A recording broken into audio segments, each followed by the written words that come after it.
Yadier Molina, the all-star catcher, is in the lineup today for Mike Matheny's club. 1 week to go in spring training. Baseball is next.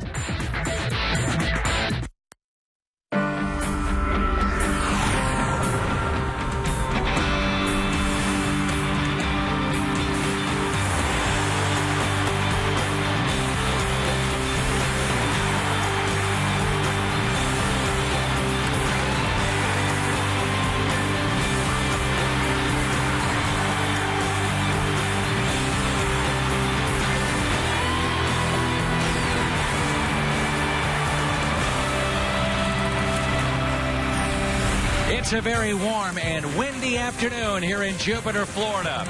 This afternoon from Roger Dean Stadium, the St. Louis Cardinals play host to the New York Mets.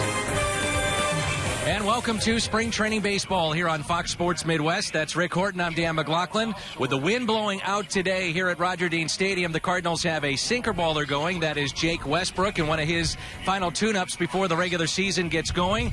And let's take a look at our Toyota key to the game, really a key to this season, the health of David Freese. David Freese, an all-star a year ago, is back in the lineup here in spring training. Only 30 at-bats this spring. Slowed for about a week with a sore tailbone that happened on a pop-up, but he is back in the lineup. In fact, the A lineup today, Dan, other than Carlos Beltran, we're going to see them all. All right, looking forward to that. There's only a handful of games left here at spring training, so that final roster almost set for Mike Matheny and the Cardinals. It's a day you could be on the beach, maybe do a little fishing, and after that, head over to the ballpark and take in Matt Carpenter and the St. Louis Cardinals. Mets and Cards coming up next.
Baseball on Fox Sports Midwest is brought to you by Ford, the official cars and trucks of the St. Louis Cardinals. By Steak and Shake, just no equal. And by Budweiser, great times are waiting, grab some buds. Just a gorgeous afternoon, and glad that you're with us here on Fox Sports Midwest. Along with Rick Horton, I'm Dan McLaughlin. As Rick said moments ago, pretty much the A lineup is out there for St. Louis this afternoon as this roster is finally taking shape. And let's take a look at the Mets lineup. Valdespin, Tejada, and Cowgill here in the first, and then Duda, Darno, Baxter, Lutz, Bixler, and Aaron Laffey, a left-hander, is pitching for the Mets. It's a split squad for the Mets. And back at Port St. Lucie, they're taking on Detroit. Jake Westbrook making his 5th start of the spring, and he's been very good, 2-1 record. And he is a sinker ball pitcher. In fact, since the Cardinals got him in July of 2010, he has the best ground ball percentage of any starter in the National League. Potential of a lot of offense. Not news to Jake Westbrook, having pitched in windy conditions down here, but very, very windy. A warm afternoon. It's about 86 degrees here in Jupiter. Last 2 days, 2 of the hottest that we have had since we arrived in camp. Jordany Valdespin, their second baseman, puts it in play on the first pitch. There's Pete Kozma. One pitch and one out. Let's take a look at the defense today. Holiday, Jay, and Robinson in the outfield. Freeze, Kozma, Carpenter, Alan Craig along the infield, and Molina's behind the plate. All these players should be heading out west to Arizona this time next week. And we're going to pay attention to the wind that you talked about earlier. We look at David Freeze not in the lineup, a late scratch, and that is the young third baseman Garcia. So David Freeze, a late scratch here. But the fielders are going to have to contend with this wind, 24 miles an hour. Both clubs were out early, Dan, working on pop flies, dealing with this wind, so it could be a factor. So here is Ruben Tejada. Outfield is straight away, and he taps it foul.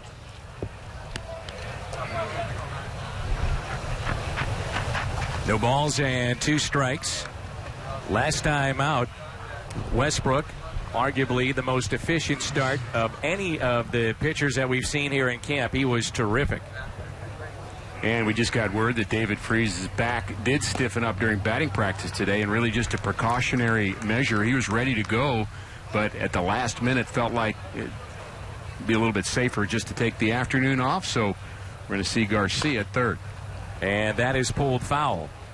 One thing about Garcia the Cardinals have learned here in camp is that defensively he can really handle himself. It's just a matter of getting more experience in the minor leagues. And I think when they saw Garcia and also Ryan Jackson handle shortstop the way that they have, there's a strikeout for Westbrook. Cardinals felt a little more comfortable about letting Ronnie Cedeno go because they know in the minor leagues they've got a couple of guys that can handle the glove. So important. Defense, really an important part of this game, often underrated. There's the sinker down and in on Tejada. That's the bread and butter for Jake Westbrook. That sinker down in the zone, and especially on a day like today, you get a ball up and you're asking for trouble.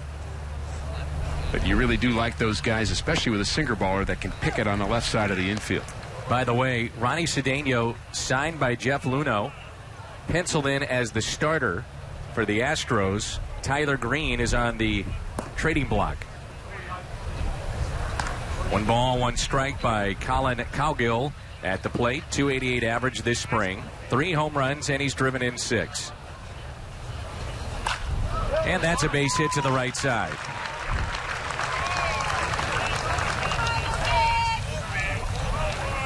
And it brings in Lucas Duda. He homered here the other day, opposite field.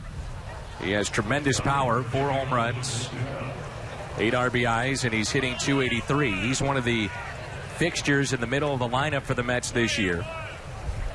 And it could be a very long season for the Metropolitans. They're unsure about their starting rotation, still in the final week. Their outfield is going to be players that are playing out of position, like a Lucas Duda, who is a natural first baseman. The shift is on for him, and he looks at a strike.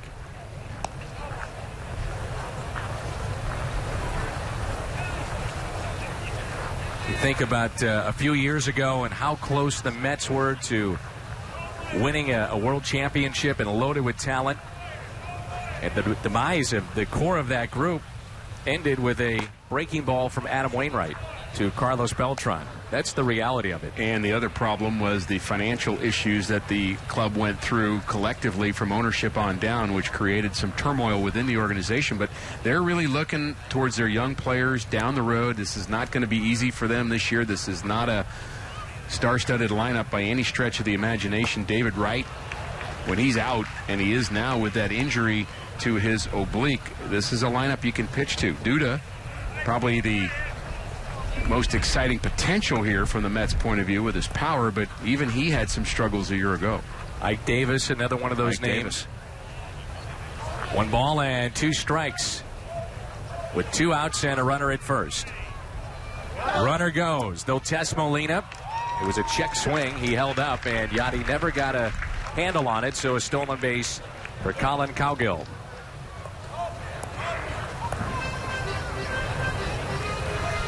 Not going to see many stolen bases off of Molina, number 1, and with Jake Westbrook pitching, number 2.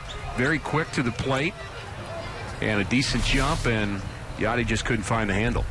So now the shift changes a bit. Cosma now moves directly behind second base, actually shading on the left side. 2-2, slowly hit. Carpenter has to charge it a bit, and he makes the play. The Mets strand a runner. The Cardinals coming up in the bottom of the first, and there's no score from Jupiter, Florida.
It's a spring training as you get up close and personal with the players. It's Jason Mott signing autographs. By the way, he signs with his left hand.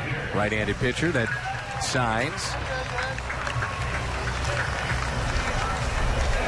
Take a look at the lineup brought to you by Fairmount Park. It's Jay, Carpenter, and Holiday. And then Craig, Molina. We assume Garcia straight up for Freeze. Robinson, Cosma, and the pitcher, Jake Westbrook. That's brought to you by Fairmount Park, and a lefty is going today. Very big start for Aaron Laffey, who has potential to crack the rotation for the Mets. Certainly an opportunity for him. A couple of injuries to key pitchers on this staff, including Johan Santana.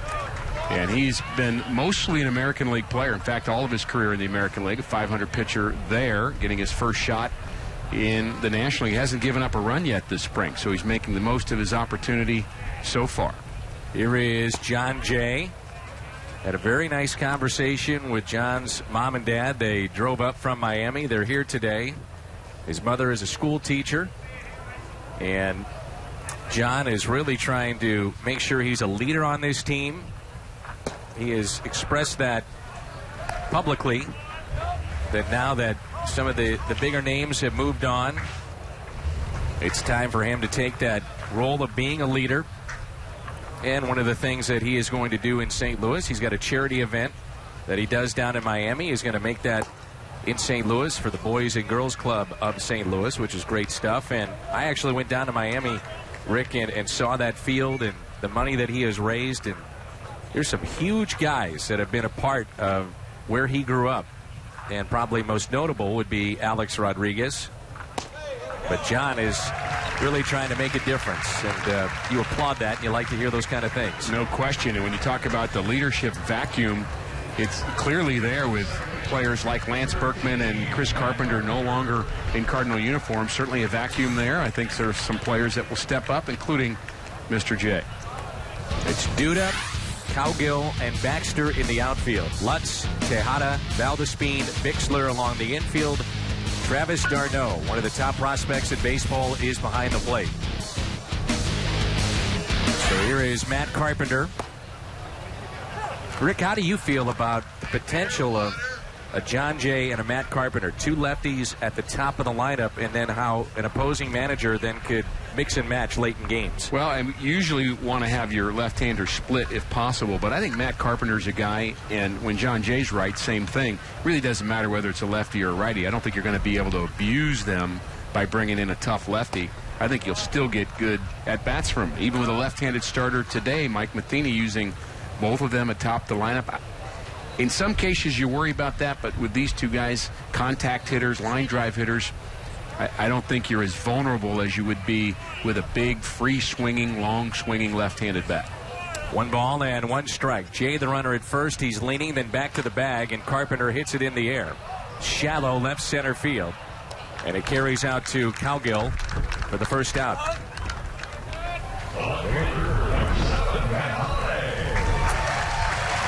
Barring some surprises, I think this roster is just about set. 32 players active currently, and some moves will be self-evident. Jason Mott being one of those 32. You also include some guys that really aren't probably going to make this team. Oscar Taveras would be one. Not that he hasn't played well here, but you want to get some seasoning for him. And Sam Freeman hasn't been able to pitch very much. And so you'd expect some of those moves to be kind of self-evident. But you really can't make the move till you get down to that last day because you just don't know in terms of health factors. And, you know, there's also always the opportunity for a team to make a deal the last week of spring training. It's not unheard of. Cardinals sent 5 to the minor leagues after the ball game yesterday. We'll give you those in a moment. Seth Manis, Audrey Perez, a catcher, along with J.R. Tolles. Colton Wong was sent down, and also an outfielder, Justin Christian, who we saw yesterday as well. So as Rick said, it's down to 32. 2 balls and no strikes on Matt Holliday. RBI double in the ball game yesterday. And I would say from a player's point of view, Dan, that making that opening day roster is a big deal. And to get to come in on the truck opening day and see the festivities of it, it's a huge deal. But we'll mention what we said yesterday. John Mozeliak said, my roster much more important to me in June than it is opening day. We may have some players that earn their way to the big leagues by the time we get to midseason. 2 walks and the second here in the bottom of the first, and a chance for Alan Craig. You and I were talking about Alan Craig before the game. What is it about him that makes him thrive in these spots? He was a .400 hitter with runners in scoring position a year ago, which was the best in all of baseball.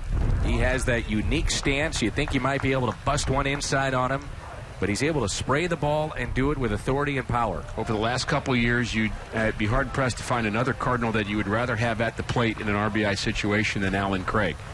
Yadier Molina, perhaps, would be on that list, but Alan Craig has just been money when it comes to RBI situations. He just doesn't kind of try to do too much. He gives what the pitcher gives him, or takes what the pitcher gives him, and he's able to use all fields as well as any Cardinal batter, especially one with power. We've talked a lot about how he addresses the plate and then his stance and where his hands are.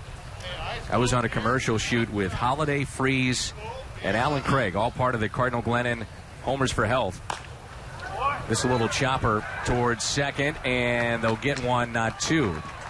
And Freeze was telling me, Rick, he said, I don't know how this guy does it, but he's the best at doing it. He says he makes great adjustments. Even how he holds the bat is unique, too, as to where his hands are positioned and how he grips the bat. And that's really what David's talking about. You wouldn't teach to have the elbow as high as Alan Craig's elbow is, and the bat, the barrel of the bat facing the pitcher the way he does. He kind of wiggles it around. I mean, you would think from the point of view of a pitcher that he would be very vulnerable to the pitch inside with that kind of a stance, with the elbow high and the bat kind of wrapped. But he just catches up to it, and I'd be careful if you pitch inside to Alan Craig and away for that matter.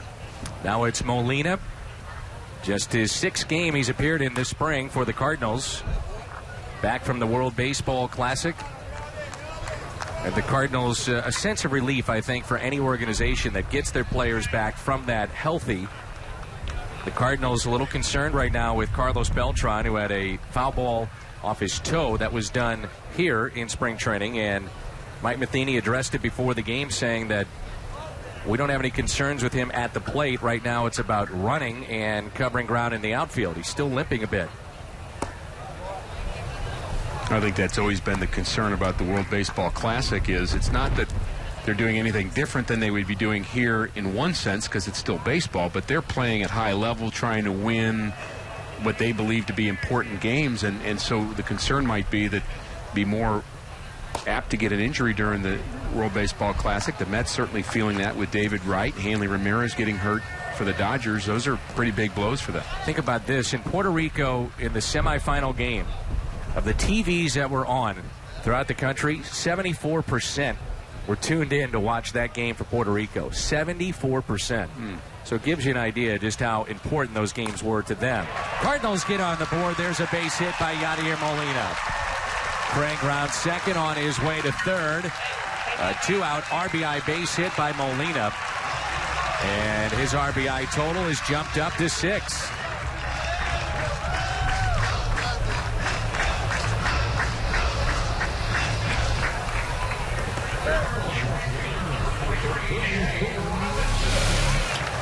Take a look at the delivery by the left-hander Laffey, who's not shown that he's overpowering at this point. Tries to get a sinker down the way. Actually, not a bad location. And Yachty just went down to get it. Good results.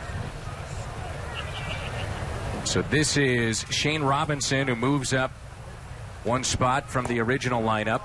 Late scratch was David Freese, out with a sore back. And Shane has had just a fantastic spring. 3 home runs, 12 RBIs, and a .469 average. Be tough to say that he hasn't made the club, especially with what he gives you defensively, his versatility. Puts it in play. And a high throw. The tag is there. It catches his helmet. Bixler with the tag. An outstanding play. And that saves a run. We could hear that up here as he tagged him on the helmet. No argument from the Cardinals, as Robinson is out at first. RBI by Molina after an inning of play. 1-0 St. Louis.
John Jay has scored the first run of the ball game after he led off with a walk. One hit aside as we move to the top of the second. Replays brought to you by Hyundai. Well, we almost get a second run here as Shane Robinson tops this ball to the left side, hustling all the way. And the throw is up the line a bit, but the tag right on top of his helmet. And the umpire right on top of that call. There's Shane hustling down the line. And we could hear the tag on the helmet all the way up here, and good call. So a bright spot for the Mets potentially is at the plate. This is Travis d'Arnaud. No home runs, 3 RBIs. He's batted .355 this spring. He's so highly thought of. He's been traded twice for a Cy Young Award winner, one being Roy Halladay, and the other was R.A. Dickey this past offseason. Cut off very nicely by Garcia. The high throw, but Craig has it for the out.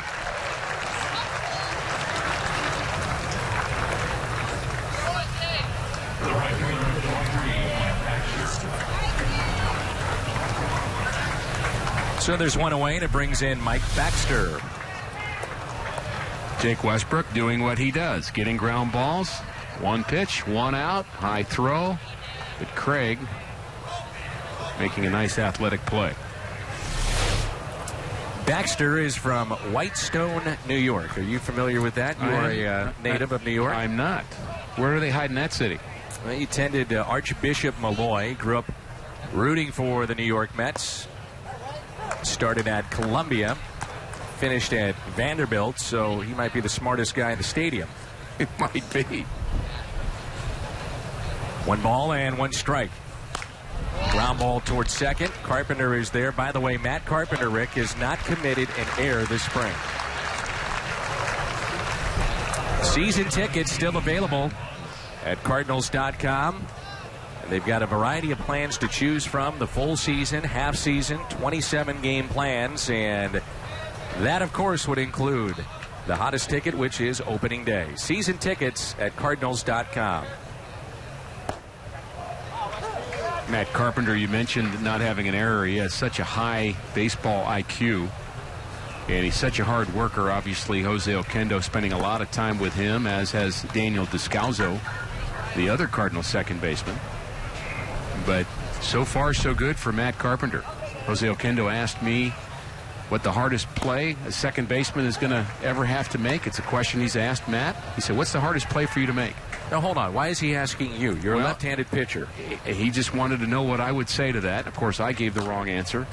But where he was going with that question and where he was going with the teaching moment with Matt Carpenter, he said the hardest play is the play after you make an error.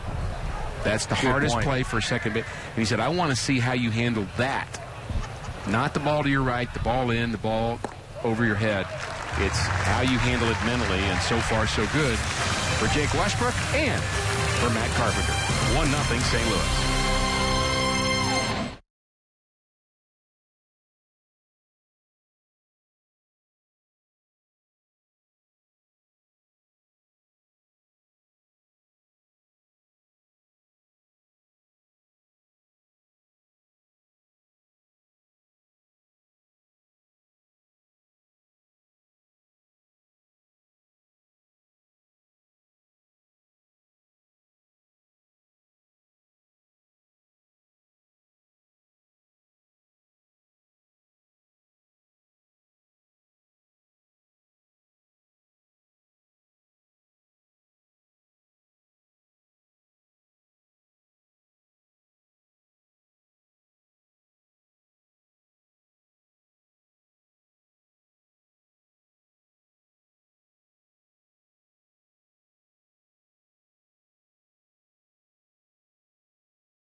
Bottom of the second here from Roger Dean Stadium. Blue skies, bit windy, very warm.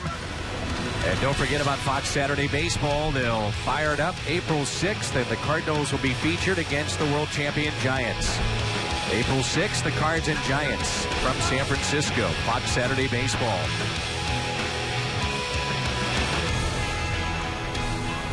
Pete Kozma to lead it off, and then Garcia. And a fly ball out to deep left. Back it goes, and it's off the wall. That was Duda out there. And again, it's worth noting that he is a natural first baseman, a former pitcher in college. Remember, they had Jason Bay potentially for another year under contract. They've cut him loose. He's now with Seattle. And certainly Duda did not look comfortable there on that play. The wind had something to do with this. Also, the inexperience. The ball just carried over his head. A lot more pop in the bat this year of Pete Kozma. Just watching him the last couple of days swing the bat, it's just jumping off of his bat. Of course, he had a nice September with the Cardinals a year ago. A lot of big hits, important hits.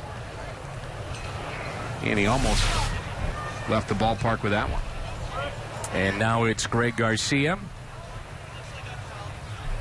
Normally a shortstop, a second baseman. That the Cardinals have talked to he and Ryan Jackson about trying to play third base, and that's where he's filling in now. Very good glove man. Wants to pull it to the right side, if not drive him in. And he hits a fly ball out to left center field. Kozma will fake the tag up from second base, and there's one away. Fundamentals not accomplished there, as he was not able to hit the ball to the right side. Especially left-handed batter, you want to just be able to pull that ball and get Kozma to third base. Jake Westbrook now will take his turn. Nice crowd on hand again today. You always find a lot of Met fans down in Florida. A lot of New Yorkers will winter down here, and usually a big following, and could be a tough year for these Metropolitans with the strength of the National League East. Washington considered the favorite by most. We saw Atlanta here last week, and I think the Braves are going to be right there with them. Agreed. They've got the Upton brothers now. No Chipper Jones for the first time in nearly 20 years. One out, runner at second base, and this is the pitcher, Jake Westbrook. And surprisingly, I guess, for some, we don't mention the Phillies, as they are still with those familiar names and great pitchers, but getting much older and paying a price for really going for it. And I don't think you can blame the organization. They locked up guys and got great pitchers in Halladay and Lee. I wouldn't count them out. Nope. Not with those pitchers. Big first baseman is back healthy. That'll make a difference. Ryan Howard. 1 ball and 2 strikes. Now, our radio crew, Mike Shannon and John Rooney, are saying that Aaron Laffey is the reincarnation here of Rick Horton. Yeah, they were banging on the window over there and kind of making fun of, I think, him, I'm going to say, because they were saying he wasn't throwing that hard, and they were making signals that he looks exactly like me with the delivery. So you'd have to break that one down, Dan. I don't know if that's true or not. I had you lower arm angle, and you were telling me that at the end of your years of the big leagues, yes, I'm right. Yeah, age makes it go lower and lower and lower. You just can't kind of get the arm in the same position, but kind of a short armor and really throwing darts, which is about the way I did it, but he has really got an opportunity ahead of him with the Mets in this rotation if he can continue to pitch the way he has this spring. Nothing overpowering. Seems like a guy that's just going to change speeds and try to trick you.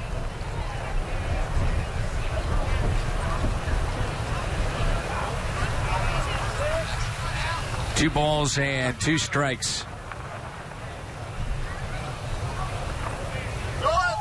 Runner goes, and it's hit in the air out to center. Kozma has to hurry up and get back to the bag at second. He will. And there's 2 down. Remember, lefty that wore number 47 for the New York Mets.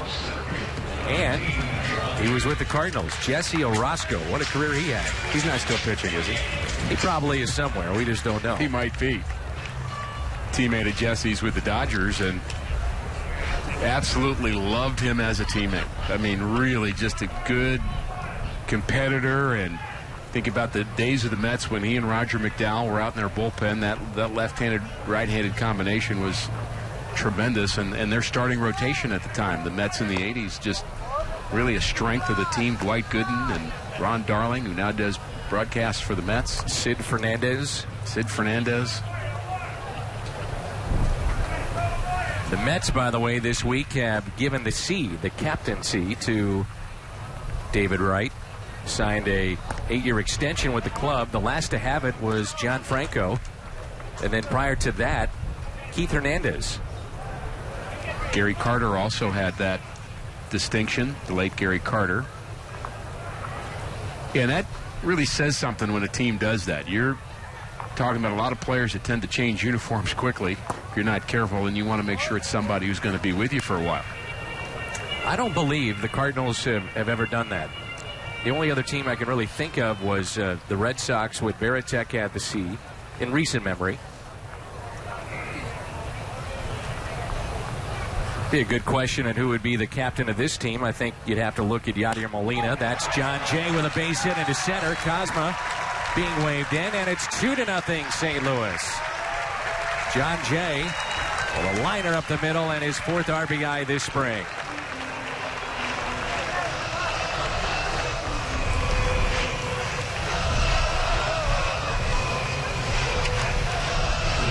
There's a good at-bat for a left-hander against a left-handed pitcher. Stays on it the whole way. Tries to get him out away. And John Jay takes it right back up the middle. The numbers aren't indicative of how well he has swung the bat. He came in hitting .208, but Rick, he's had some offers that have just been screamers and nothing to show for it. Now he's running, and the pitch is high, and a throw down to second almost took off the head of Laffey. The pitch almost got Carpenter, and then the pitcher, Laffey, had to duck, and Darno almost took his head off. A strong throw, but an awful low throw. Here's the off-balance throw that goes right by the head of Laffey, and, well, that could have been ugly. And we've seen that happen before. No doubt. You don't really have a lot of time as a pitcher. You got to make the quick decision. Do you just go down, or you try to get out of the way, left or right?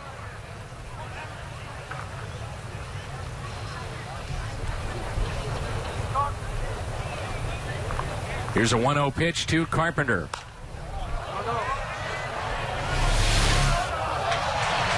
So you make the delivery. They say, here he goes. I'll just duck, and I heard that ball go by me. You bet he did. There's no doubt. There's a very distinct sound when it gets close to you that you can almost hear it whistle. And I would say he heard some whistling. 1 ball and 1 strike. Makes me think of many years ago, Dave Duncan asked us at Fox Sports, we were on the road, to borrow a camera to watch Rick Ankiel at that time as a pitcher. They were going to video him doing a bullpen, and of course, we acquiesced and said, sure. And you could hear the ball, Rick, anytime he snapped off a curveball or a fastball. You'd hear that. It almost like a sizzle and a whistle. It was the most prominent that I've heard of anybody. And the guys that would play catch with him would say the same thing. The ball was, as you said, the sizzling noise that you'd have of a Rick Ankiel throw. I heard a sizzling pitch once from John Candelaria that he threw from a crazy angle, and he threw it about 90 miles an hour, and that's all I heard was the sizzle. I never saw the pitch. I was just glad it didn't come in my head. 3-1 the count here on Matt Carpenter, runner at second base.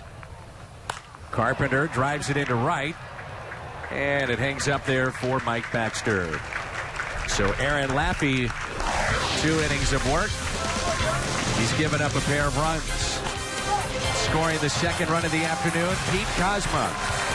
Driven in by John Jay. 2-0 St. Louis. Today.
ahead to the third, and the Cardinals with a lead of 2 runs.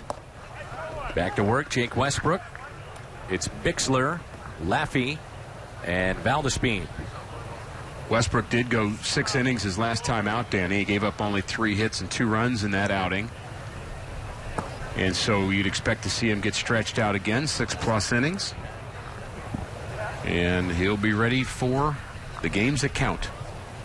The Mets right now, it's a split squad back at Port St. Lucie, which is where they train. They're taking on the Detroit Tigers. So Terry Collins is there.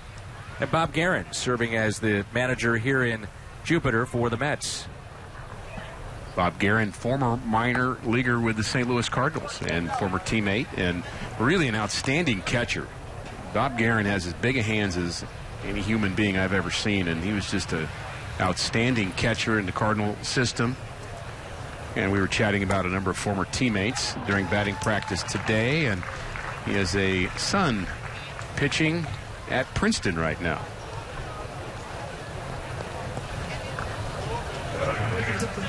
Leadoff walk, and here's the pitcher, Aaron Laffey. Harvard has been eliminated from the NCAA tournament after their first round upset. Congratulations to SLU and Mizzou for the years that they put together. They got into the big dance. Disappointing way to end for both those teams. Illinois is still alive, I believe. They are, and the players here in spring training are just as interested in the NCAA tournament as anybody in the country. It's something that they talk about quite a bit.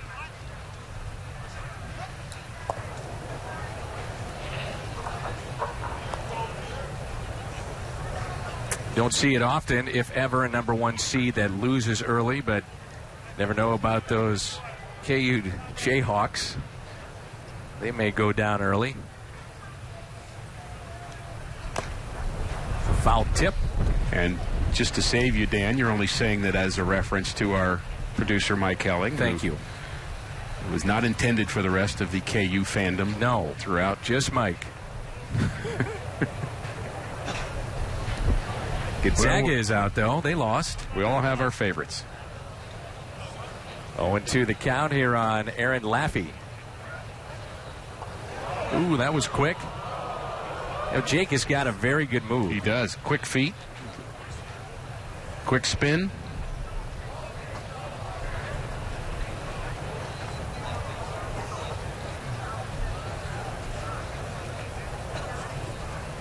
Final year of his deal. Part of the starting rotation this season for the Cardinals. 0-2 pitch, and he puts it in play. Molina thought about going to second. 1 away. Sacrifice is good.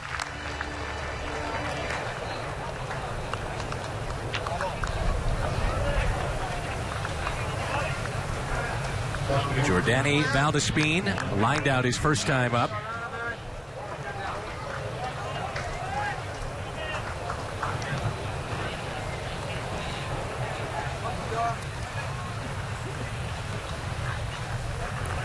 Valdespin, really a versatile guy for the Mets a year ago. Showed a little power, Dan, that I didn't think he would have. He had 8 home runs, limited at bats. How about what he's done this spring? 4 home runs. He started 5 different positions a year ago. A natural second baseman. That's where he's at today.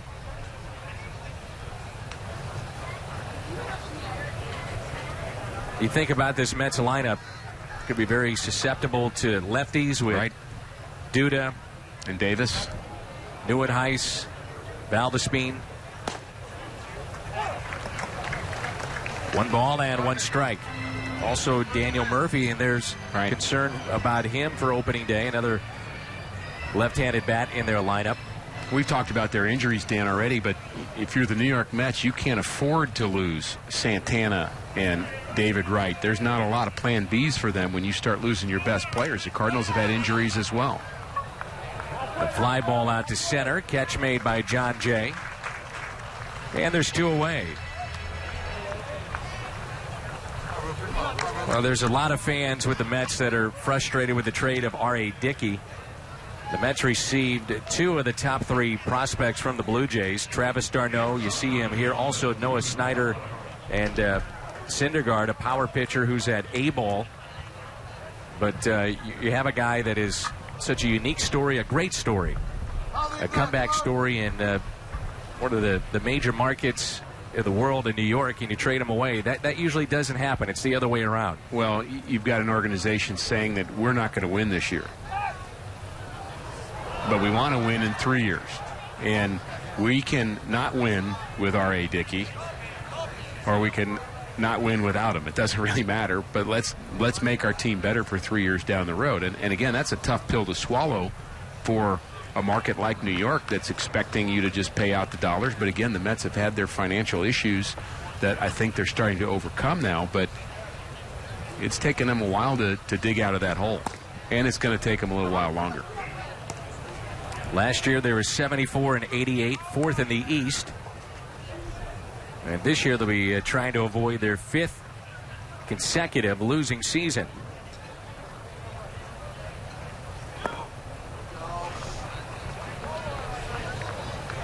Well, David Wright has been there with the good, and now he's going to see some of the bad continue. And that's the one guy they felt, all right, face of the franchise, we can still build around David Wright. It's an 8-year deal. But he has had some injuries here, especially with his back and his side. That's a little bit of a cause of concern when you sign somebody like that. And here he has the rib cage issue, which he had 2 years ago. He's had a broken back before. But yet they felt they needed still one superstar, face of the franchise, and a guy that could lead some of the younger players. That's a lot on one man's shoulder. You bet. Be the best player and be the leader. And some guys are made for that. And again, when you don't have a lot of supporting cast behind you, the pressure gets even greater, especially playing in a market like New York. Cardinals overcoming their own injuries this spring without, we mentioned yesterday, Dan, without really too much fanfare. And Tejada strikes out. The Mets strand a runner. St. Louis on top.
Nothing Cardinals, bottom of the third inning. The Cardinals have out-hit the Mets 3-1, and when you learn a new position, as Matt Carpenter is learning, you've got a lot of places to go and a lot of places to be. Shallow fly ball to center field. Pete Kozma is going to line up to be the cutoff man at third base, so Matt Carpenter eyes the runner and calls for the ball and becomes kind of the short cutoff man for John Jay to make a nice, easy throw in, and it's part of learning a position. It seems easy to just say, well, just go out and play the position, but you have a lot of places to be depending upon the situation of the game. And talked it over with Whitey Herzog, Dan.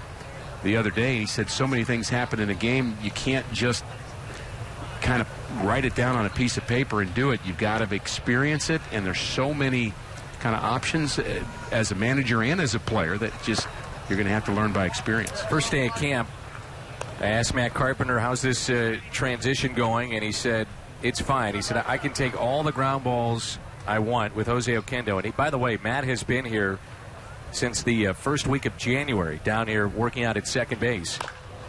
He said, I just don't know, though, until I get into games, how I'll be able to react off the bat off the ball and the situations like that you're talking about. But the Cardinals have come away and said he is better than expected and handles himself fine at second base. The other thing that happens once the season starts, and that's not just for Matt Carpenter's case, but anybody, is things just seem to just kind of ramp up a little bit, because you go all of a sudden you got 50,000 people in the ballpark instead of 5.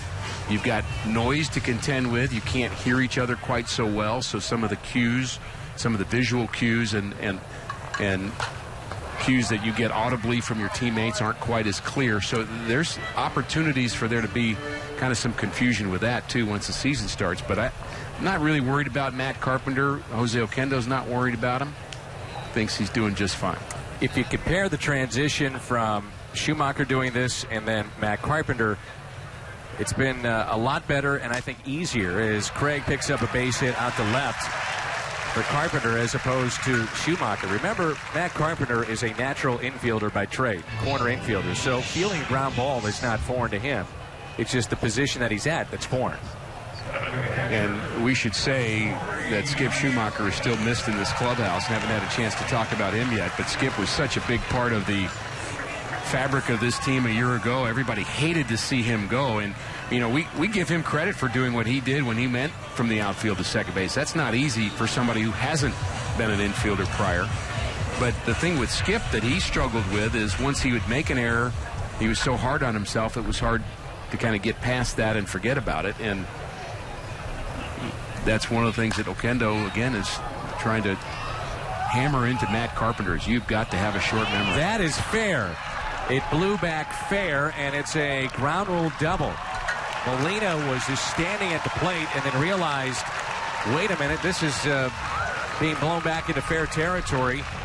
Any other place that is slicing way foul, everybody in the ballpark gave up on that. No doubt about it. The wind down the right field line is probably where it is the most prevalent right now, about 25-mile-an-hour wind blowing from right to left, and that just made that ball hook right towards the right field corner. Unbelievable that ball ended up fair. That's like Candlestick Park hit right there. Yadi's no chance. No chance. No chance. Well, maybe. That's as wind-aided as it gets, but he'll take it. It's a double. Runners at second and third.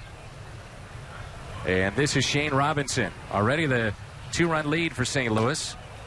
I'll tell you one thing I love about Yadier Molina.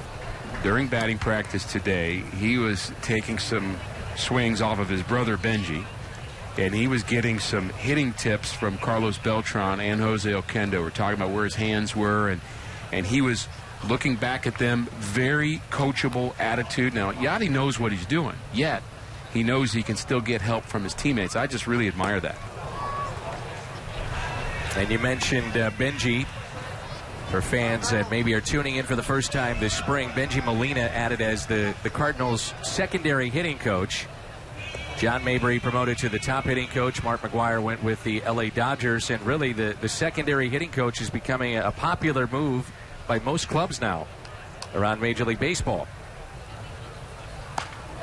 Puts it in play. The runners will stay put. And Robinson is 0 for 2. Well, you add the reality of video to the mix, and you add the fact that you've got the facility to have your pinch hitters actually take some extra swings during the game in preparation for an important at-bat later on. And so now it's nice to have a secondary coach, one that's actually on the bench watching the game, and a second one that's underneath the tunnel getting your bench ready to play. A very quiet camp for Pete Kozma, but very efficient, very good. Double and a run scored back in the second.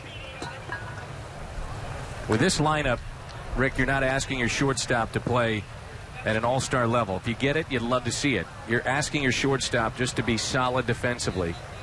Anything that you get offensively in many ways is a bonus.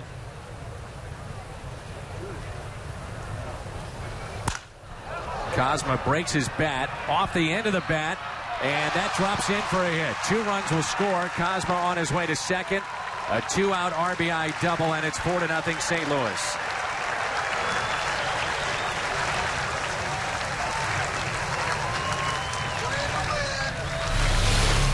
His ball off the end of the bat, very deep in center field. Is Cowgill, and he makes a nice effort diving to his right. A couple more RBIs for Pete Kozma. Continues his good spring training. And we saw a little bit of the speed of Pete Kozma on that play as well, going from first to second, something that we don't talk much about, but he runs the bases very, very well. 8th place hitter Garcia. Cardinals runs today all have been scored with 2 outs. Kozma now with 10 RBIs this spring. 2 outs and a runner at second base and a 4-run St. Louis lead.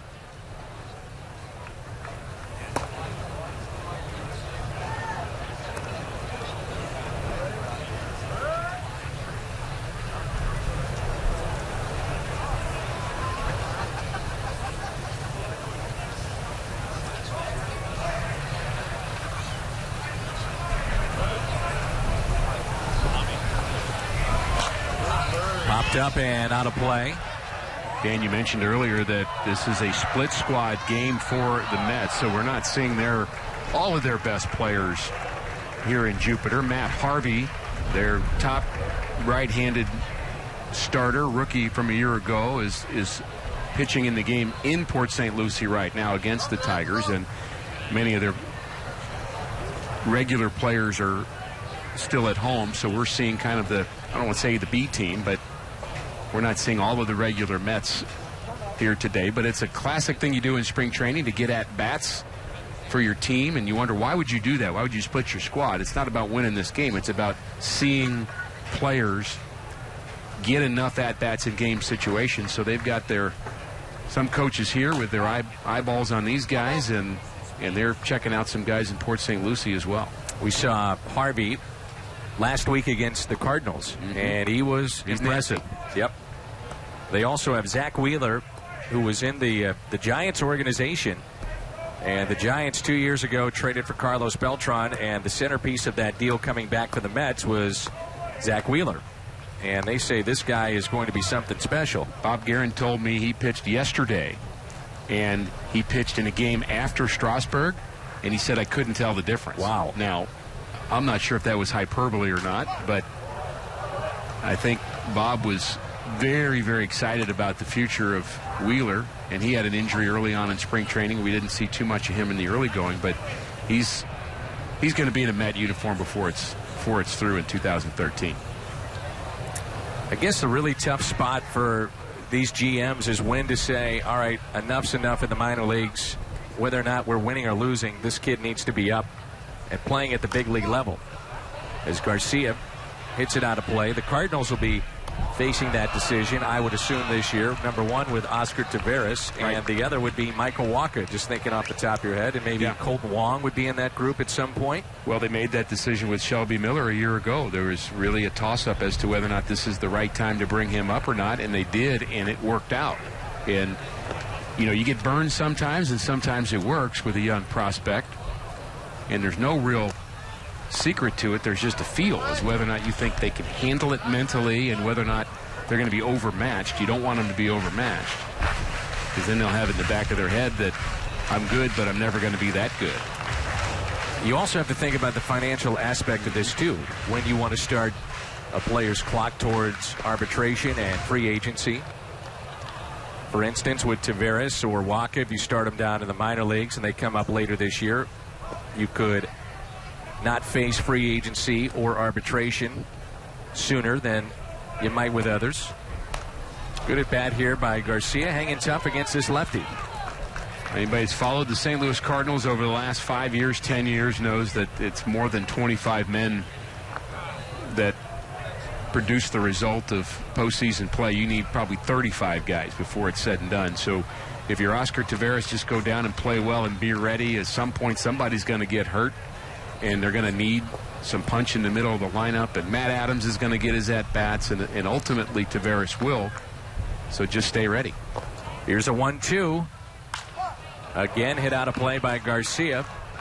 A submariner for the Mets from the right side is throwing and getting loose in the pen. They've made Laffey work here today. Probably feels a little snake bit at this point, too. You had the wind-aided double by Molina. You had a base hit into center by Cosma that turns into a double after the great effort by Cowgill. Missed it by maybe a half foot.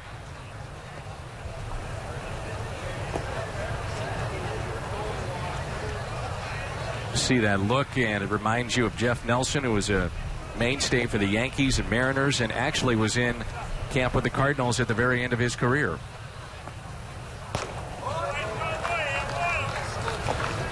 Two and two on Garcia.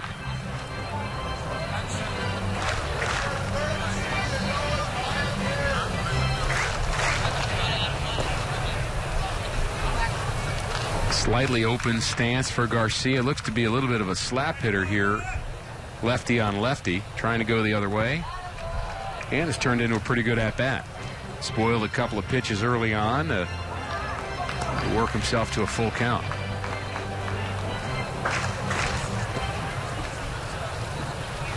Pitch number 12 of the AB for Garcia. Fly to center his first time up. Late insertion into the lineup after the sore back reported by David Freese. And here's a 3-2 pitch. Got him. So Garcia strikes out. First strikeout for Aaron Laffey. The Cardinals, though, add to their lead.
With MLB.com at-bat 12 app for your iPhone, iPad, Android, BlackBerry, Windows Mobile.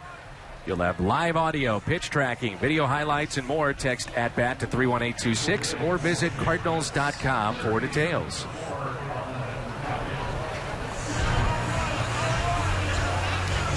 Among the fans here at the ballpark are a couple of scouts that are good friends to the Cardinals organization, although they now work for the Cincinnati Reds. In fact, the Reds have 3 scouts here today checking out the Cardinals.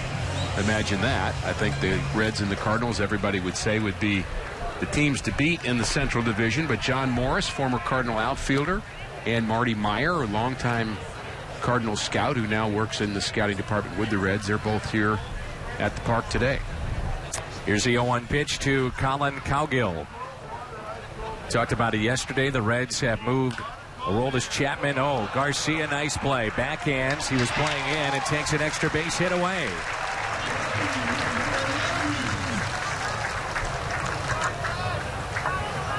Very good play by Garcia. We've talked about it before, but noted for his glove. Yeah, he does all the right things here. First of all, you got to just knock it down. When you're playing third base, you're going to have time. Just knock it down. Don't panic.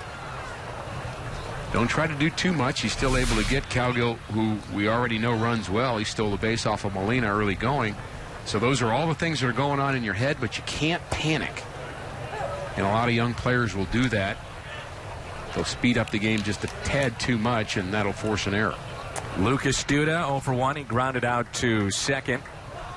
Cardinals initially had a shift on earlier in the week against Duda and in his first at bat. And now the Cardinals are more straight up and traditional.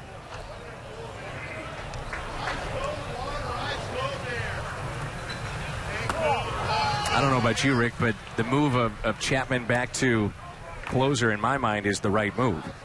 Well, he was so successful there out of the bullpen. I think the Reds at least wanted to consider whether he could be a starter and a big-time starter, and we could get 200 innings out of him instead of 60. Now, the 60 that he throws out of the bullpen are pretty important innings because they're at the close, and he was dominant in that role, which is not an easy role. But if you're short a starting pitcher, you can have a guy go out there and throw 200 innings and win 18 games for you. That's pretty valuable as well. And a lot of it depends on what else you have in your team. Liner into center, and Jay is there to make the catch. One thing the Cardinals believe is that up the middle, when you think about Molina and Jay defensively, those two guys are cornerstone defensive players. He has him shaded a bit to the left side. This ball hit a bit to the right side, so not far to go for John Jay, but his routes have been very good as a big leaguer. We had not heard that he was a plus defender in his minor league years with the Cardinals, that he was good, but maybe not a plus defender. But I think he's really shown signs of just outstanding natural instinct in center field. And he's also worked on his arm. Much better than a year ago. Will it blow back and be playable? You bet. Look at this. Don't hurt yourself. There's Alan Craig, and he makes the play. A 1-2-3 inning for Jake Westbrook. Birds on top.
Well, the Cardinals have a lead of 4 runs as we move to the bottom of the 4th. 4-0 St. Louis. Rick will be in Fort Myers tomorrow. The Twins and the Cardinals. It's our Budweiser What's on Tap. Cards and Twins. Morneau, Mauer, See what Minnesota has to offer. That will be a interesting a broadcast because it'll be a split telecast. You'll be working with the play-by-play man of the Minnesota Twins, and you'll be providing the insight on the color side. So a chance to see both points of view, and looking forward to that. This is a sidewinder, submariner, whatever you want to call him. It's Greg Burke. And looking forward to that game against the Twins, and I have it in my mind to see if I can go double or nothing on Game 7 of the '87 World Series. I want you to get out of him that blower behind home plate was blowing out when the Twins were hitting and not on. I'll see if I can get that piece of information. I believe Bert Blyleven will be part of that telecast as well. Hall of Famer. He was an outstanding pitcher. How about that curveball he possessed? Oh, talk about making a noise. That really sizzled. Curveball of Blyleven. He could tell you it was coming. You couldn't hit it. Jake Westbrook. Little bouncer up the middle, taken there by Val Despine. And it's one away. Our first weekend is loaded with promotions, and that first night is the Stan Musial Harmonica. That's Friday, April 12th, Milwaukee in town. Then on Saturday, the Cardinals wear their alternate jerseys. You can take one home as well. And then Sunday, it's the Gold Platinum Glove Award for Yadier Molina. So all 3 days loaded with giveaways that weekend against Milwaukee. And yes, as you talked about, opening day will be special. It will be different, though, this year without the great Stan the Man. Oh, that'll be kind of a melancholy moment for all of us, and certainly celebrate the life of Stan Musial and a large loss to this organization, really to all of baseball.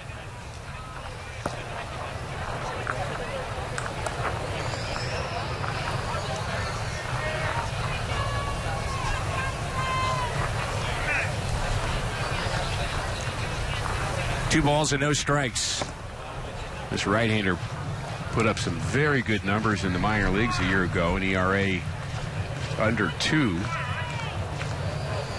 There are times where pitchers that throw submarine can be very effective at lower levels of the minor leagues, and the more they get up, hitters just don't seem to be fazed by it quite so much. They're not as thrown by the awkward delivery. Now, that's not always true. You can think of Dan Quisenberry and Kent DeCulvey and many other pitchers that were effective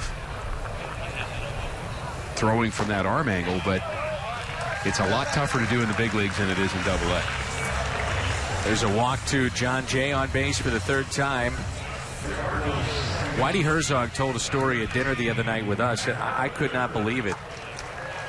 And those that follow the Royals would know this, I would assume. But Dan Quisenberry was at Double-A for 5 years before Whitey went to John Scherholtz, who was GM at that time, and said, I need a righty out of the bullpen. Give me somebody that can get somebody out. And he said, all right, we'll try this Quisenberry guy. I was amazed at that story as well. As good as Dan's career was in the big leagues with the Royals and finished his career out with St. Louis, that's exactly what he said. He said, give me anybody. He said, there must be somebody because I've got nobody. And they said, well, as an afterthought, well, this guy's been in Double-A and he's been really good for the last 5 years. 5 years. And Whitey says, I don't care what you think of him. I want him. Ends up being a guy that saves 40 games a year. Yeah. Here's Carpenter. And back in those days, Al will always tell us, and as we've seen, it's with multiple innings when you think about those saves. It's not the specialty role that we have now.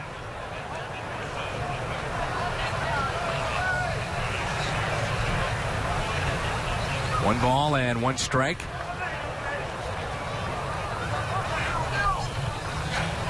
Oh, and they've got Jay picked off. And he's tagged out. Out number 2. It looked like John Jay was trying to time the delivery a bit. And that's what a pitcher's supposed to do. Delay his looks home. Just waited that extra half second. And by the time he got John Jay a little bit anxious, went to first base and was able to pick him off. One ball, one strike on Carpenter.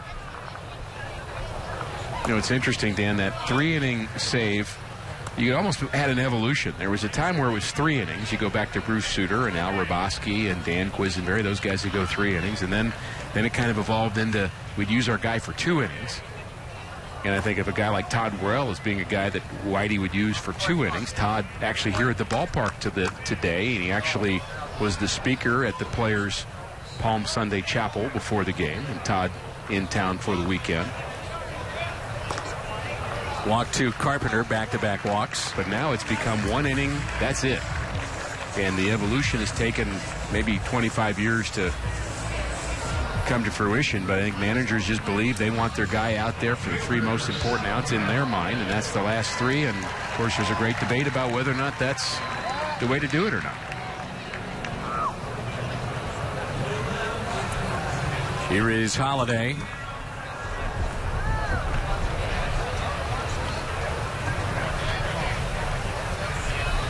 One out and a runner at first, and Holliday singles up the middle for a base hit. And it brings in Alan Craig. There's also a debate with some, and Holliday now starting to catch on fire here the last 3 or 4 games he's played in. Remember, he was suffering from the flu, missed about a week, dropped close to 10 pounds, and he's ready to roll for Arizona. But there's some debate, let's say, with a guy like Mitchell Boggs. Some say the 8th inning is different than the 9th inning. Those last 3 outs, it's a different animal. You know what I'm talking about, Rick, and the importance of trying to get those. Now, Al would be the first to tell you, well, what's the difference? You got to get 3 people out. Others say, well, the pressure mounts when you think about that 9th inning. Well, I think what happens when you pigeonhole a pitcher into throwing just 1 inning, what you've done is you've created an important position in your bullpen of your 8th inning guy or your 7th inning guy. Now you need 3 guys to be really good. You used to have Dan Quisenberry face all 9 of those guys. Now you're saying I got 3 guys that have to get 9 important outs, and so you better be deep in your bullpen. And I guess I go on the side of, you know, pitching's pitching, and the 9th inning, the 7th inning, it kind of depends on, really the hardest part is who you're facing, not what inning it is. Do you have the right matchup? But I think by having your closer just go an inning, you better be deep. 2 on, and the 0-1 pitch. Something we have not talked about this year. Runners at first and third. We don't have that situation yet. It is now against the rules in baseball, the fake throw to third to first. That is outlawed. I had a big party when they outlawed that. You weren't invited? No. Man, was I on that bandwagon. Nobody actually really asked me. But Craig cranks one out to deep left center field. This is trouble, and that ball will get down. One hops off the wall. They'll wave in the big man Holliday. He's chugging along. He'll score, and it's 6-0 St. Louis. 2 hits on the afternoon for Alan Craig. 2 RBIs and a run scored.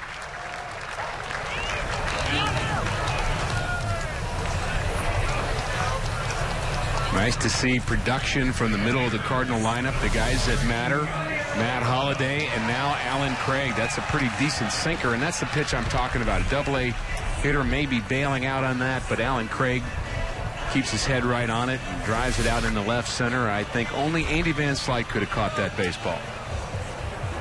Only guy I can think of. One thing I know Andy would say, he definitely could. Whether or not if he could get there or not is another story, but according to Andy, in his world, he could do everything. 2 outs and a runner at second base. And of course we're talking about Andy because he's sitting right next to us. He is enjoying the spring training game. His former team, the St. Louis Cardinals. Of course, he was outstanding as a Pirate, but Andy is in town. His son Nathan is playing a high school tournament down here in Florida nearby, so Andy checking out the game here this afternoon. And one of his other kids broke our hearts on a Sunday night last year in Los Angeles. That would be Scott, homering off of Mark Zepchinski, who still can't believe he was looking for a 3-0 changeup.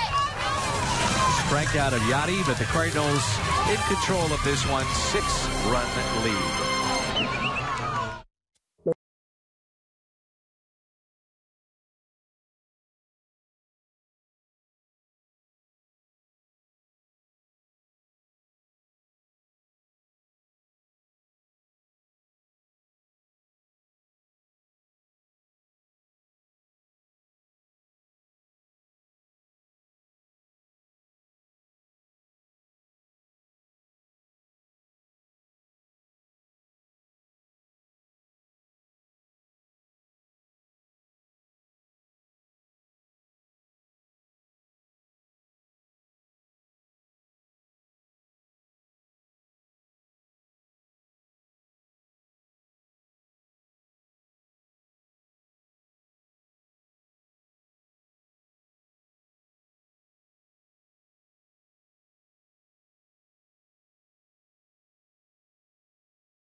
so far, allowing just 1 Met hits. The Cardinals enjoying a 6-0 lead through 4.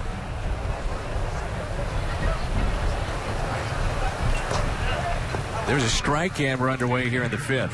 One of the bat boys today is Connor Bartow from Oakville High School. Desi Kirchhofer and Hunter Roth. Connor Bartow is here with his family, and his dad has been a longtime media relations director with the St. Louis Cardinals. So Connor enjoying the ball game in uniform down in the dugout. 1 ball and 1 strike. Fly ball that'll tail back to Jay, or will it? It's over his head and it's off the wall. Gives you an idea of the wind and how much it's carrying here out towards center field and left. So a leadoff double to start the 5th for the Mets. Westbrook, a sinker ball pitcher. That pitch about belt high, and Baxter is able to drive that ball to center. Baxter's a guy that we remember, Dan, for a play that he made at Citi Field in New York. Great play. Johan Santana no-hitter. And Baxter actually got injured on that play. He was diving towards the left field wall, and he hurt his shoulder and was actually on the disabled list after that. It was a pretty major injury, but he sure saved his pitcher, Santana. Of course, Cardinal fans still believe it wasn't really a no-hitter, as there was an incorrect call down the left field line that should have broken that up. Off the bat of a former Met and Carlos Beltran. Al and I did the game earlier against the Mets this week, and one of the things we talked about was Terry Collins. And we mentioned it that night, too. The very tough position that he was in as that scoots away. Molina, by the way, is no longer catching. I believe that's Johnson behind the plate now. But the Mets, at that point in time, never had a no-hitter in the organization. You had Johan Santana, a Cy Young Award winner, a guy with a tremendous resume, but yet there were so many factors as to why you would say, let's keep him in there, but there were a lot of common sense factors that would say, we got to pull this guy for his health, and we still have a lot invested in him, too. Ground ball that's hit to short, and the Mets get on the board.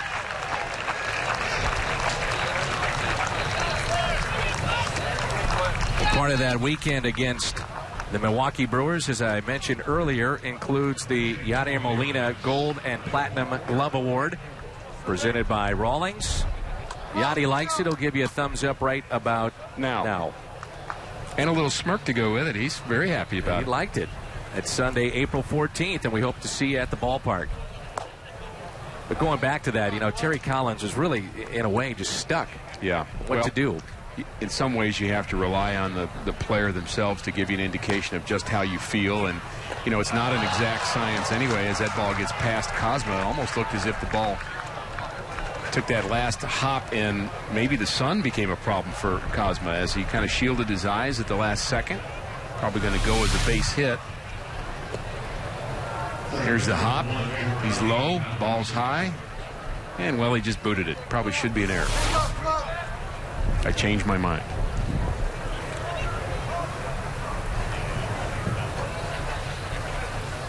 Santana not pitching now, as we mentioned earlier, and that decision, maybe in hindsight, looks like it might not have worked out very well for the Met franchise. It sure was a big moment for the Mets franchise on the other hand. Well, the Cardinals in that series were almost no-hit twice. R.A. Dickey was sensational against St. Louis as well. And let's face it, if Johan Santana was healthy, he probably would have been dealt, if not for the fact that he's also owed $31 million. So, you know, from a Mets perspective, and trying to think at that point in time about what this guy gives you, still owed a lot of money. Big role on this team. It was 134 pitches. His ERA after that was over 10. And they feel that he still isn't right. Clearly he's not. He's going to be in extended spring training, well, for the Mets. The conclusion you're drawing, and maybe fair, may not be, if he'd have just pitched 7th inning and came out, what would his ERA have been after that? Maybe the same. Yeah, you don't know. You don't know. And that's what's so hard and really impossible to know. Hard to imagine that just throwing an extra 20 pitches would be that debilitating for him, but it's happened before. And I understand what you're saying, where you'd hope the player would be honest with you, but did you see any player saying, yeah, I think I need to come out even though I have a no-hitter going? Not a chance. No, Westbrook has it. Nobody really that I guess that I would have wanted as a teammate. You bet. 6-1 St. Louis.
The Cardinals lead the Mets 6-1. Bottom of 5 rolls in from Jupiter, Florida. We'll be at Fort Myers tomorrow, the Cardinals and the Twins. Very important start for Shelby Miller. Shelby scheduled to make that start with Joe Kelly to follow up.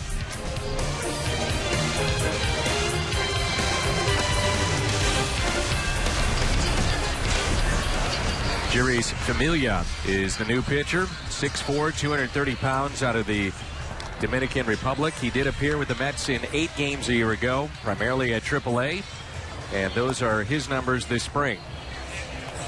But going back to the start tomorrow, you'll be part of that telecast, Rick. Very big for both Shelby and Joe Kelly. Yeah, I think Shelby Miller has the inside track at this point, and barring anything crazy, I think it makes a lot of sense for him to be the 5th starter for the Cardinals coming out of spring training. Obviously not my decision to make, but you look at what has happened to Jason Mott, which was reported yesterday that he's got a strain in his right elbow, and he'll be out an indefinite period of time to see how that heals. So that changes the complexion of the Cardinals bullpen a bit, and I think makes Joe Kelly more valuable in the bullpen, frankly. Joe Kelly a year ago, Dan, I would say for a 3 or 4 week period was as reliable as any pitcher on the Cardinal staff, no matter where you use him. I agree. And I like his flexibility. I like the fact that he can start, relieve, close if you have to have him do that. I know he hasn't had a good spring, but oh goodness, yeah, that talking about not having a good spring, that's a poor way to feel the ball right there. Well, that's Ruben Tejada, I believe, that's still in the game. And remember, when they traded away, or at least let Jose Reyes walk to the Marlins, it was Tejada that was to be the everyday shortstop. Terry Collins this time last year was upset that Tejada did not report early to camp. Well, this year he did report early to camp, and he came in hitting .093.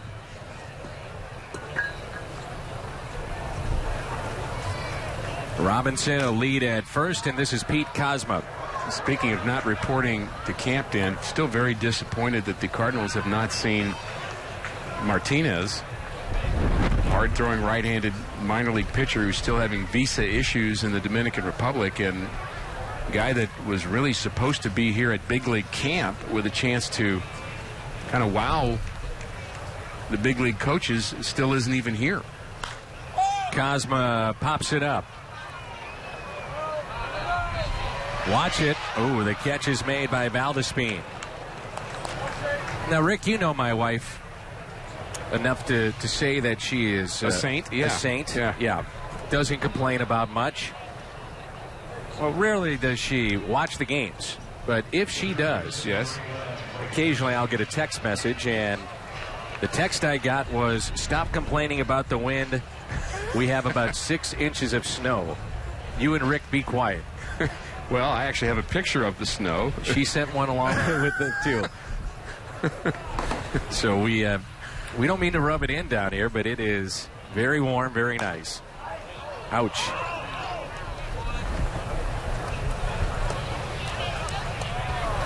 Here is Garcia at the plate.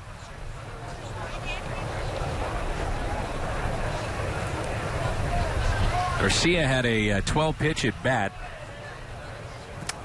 Last time up, we were hoping to see David Freese, and at the last moment he was scratched from the lineup out with a sore back. So Garcia called in, made a nice play down at third. He's hitless on the day. Short lead at first by Shane Robinson.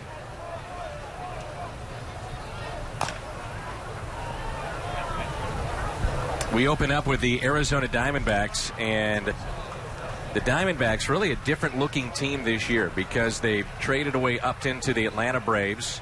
They also traded Chris Young to the Oakland A's, and they have a young center fielder that they really like, but reported the other day he's going to miss close to 8 weeks. He was to be their opening day center fielder, so they'll have to adjust on the fly in the final week. Robinson is running this time. Great jump and a steal. The second stolen base for the Cardinals this afternoon.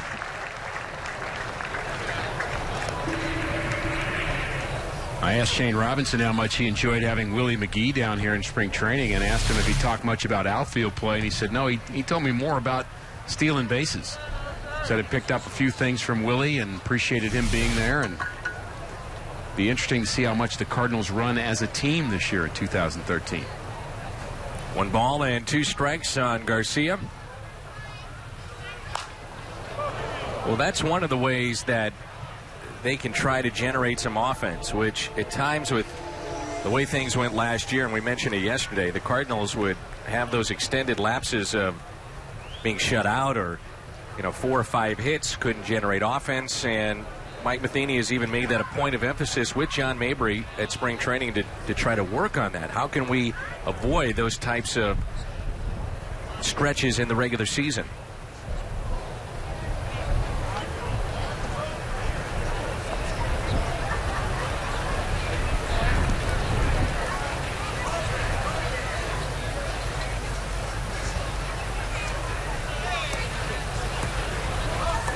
One and 2 the count on Cardinal third baseman Garcia. When you have power guys in the middle of your lineup, and you've got a lot of them, you have a problem when you start talking about manufacturing runs. Do you want Alan Craig to give up an at-bat and just hit the ball to the right side to move Holiday from second to third with nobody out, or do you want him to try to drive the ball? Good point. Do you want David Freese to do that? Do you want Yadier Molina to do that? And I think that became the issue with the Cardinals a year ago, is guys were not. The Cardinals were last in the National League, actually all of baseball, moving a runner from second to third with nobody out. And part of that reason is they had guys that they just were given the green light to go ahead and drive the ball. A swing and a miss. Garcia strikes out.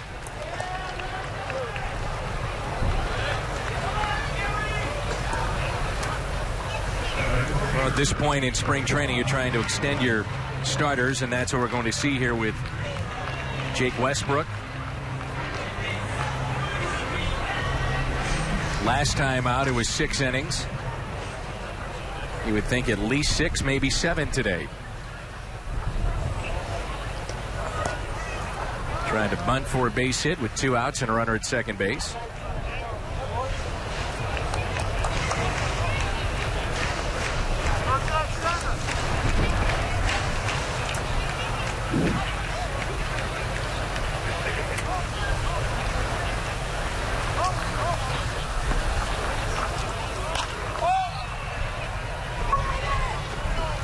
Valdespine. Yeah, it's windy, but yeah, it's warm. Beautiful day here in Jupiter, Florida. Careful, Dan. Yeah. I'm in trouble. 6-1.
Cardinals baseball on Fox Sports Midwest is brought to you by Plaza Tire, the quick change artist.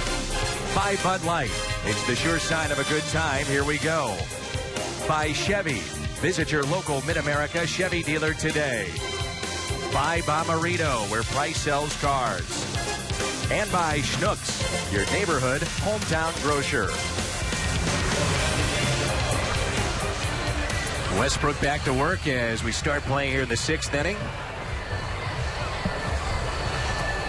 The great thing about baseball, how you can debate maybe team philosophy, and then can you get a team to buy in? In this day and age, just not sure you can at times. The money that's involved in the game, it's something that we even talked about. There's a line drive that should be caught. It will be. Even with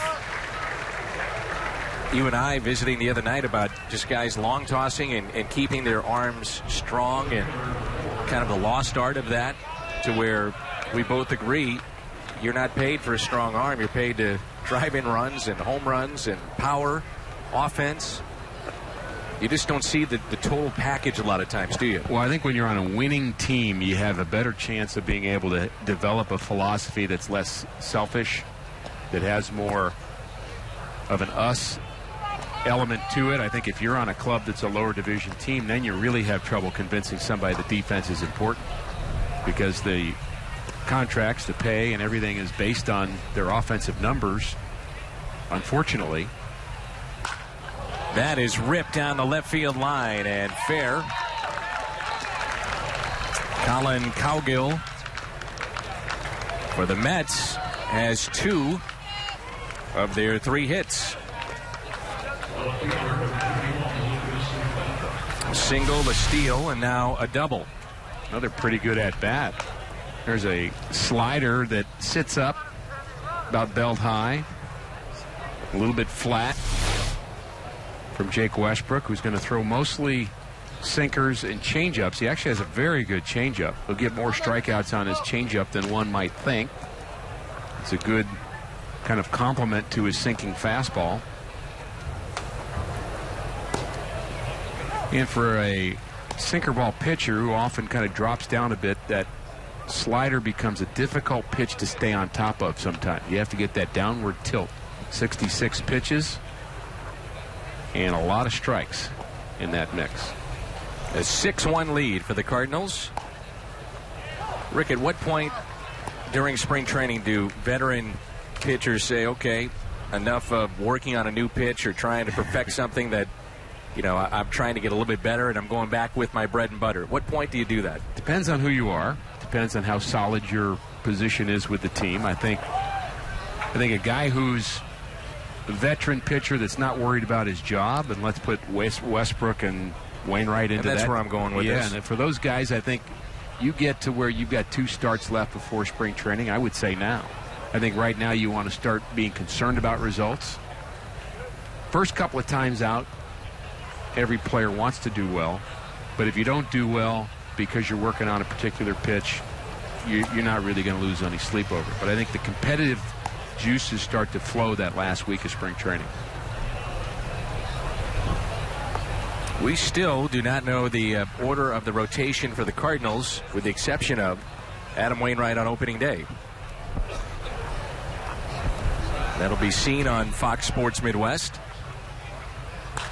Here's a ground ball to the right side for out number 2. We can make some guesses to that, just the way Mike Matheny is using his rotation right now, that it might be Garcia 2, Lynn 3, Westbrook 4, with Wainwright being the opening day starter. Remember, even though it's early, you do have the Reds. You open up with them. Do you want to tailor your rotation to look at Cincinnati potentially, or you just roll out the best 5 right away in that order? I would say you roll out whoever you want to go, the best 5. Just make sure that you don't have your rookie starting opening day at home. Just somehow make sure you manufacture that reality, and we're of course talking about Shelby Miller in that case. I think the home opener has its own feel to it that I think it's kind of smart to use a veteran pitcher in those type situations that can kind of get over all the hoopla that is attached to opening day. And who doesn't like opening day? But it's a longer day. There's a lot more to mess up your timing. So I think using a Westbrook in a game like that would probably be a good move. Garcia is such a creature of habit, as he's admitted to that. Maybe he would not be the selection that you'd want. Wainwright has made some opening day assignments. I believe this would be his 3rd. He was rained out in 1. Last year he was roughed up against the Chicago Cubs.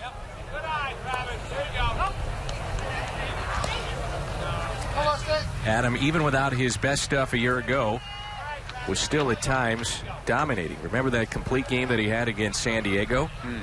And you'd have to figure that his stuff is even getting better and better now, another year removed from that surgery. There's a base hit into left center off the bat of Travis d'Arnaud.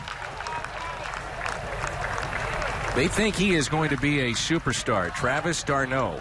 What's interesting, though, is that he's 24, has never played in the big leagues, but yet he has been the top prospect with the Toronto Blue Jays. Now he's considered arguably one of the top 3 prospects with the Mets. And he has had his share of injuries. He's had a ruptured disc in his back. He missed time. Also, a year ago, he had a tore-up knee. So still nursing himself back into playing shape, but they really like what he brings to the table. He hit over 330 a year ago in AAA Las Vegas with 16 home runs, so he shown that he has some offensive capability, but the injury is something that you at least have to take notice of. You bet.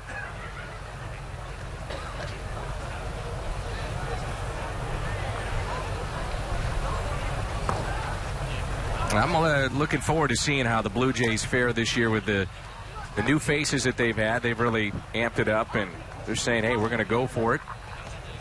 Baltimore out of that division should be very good again.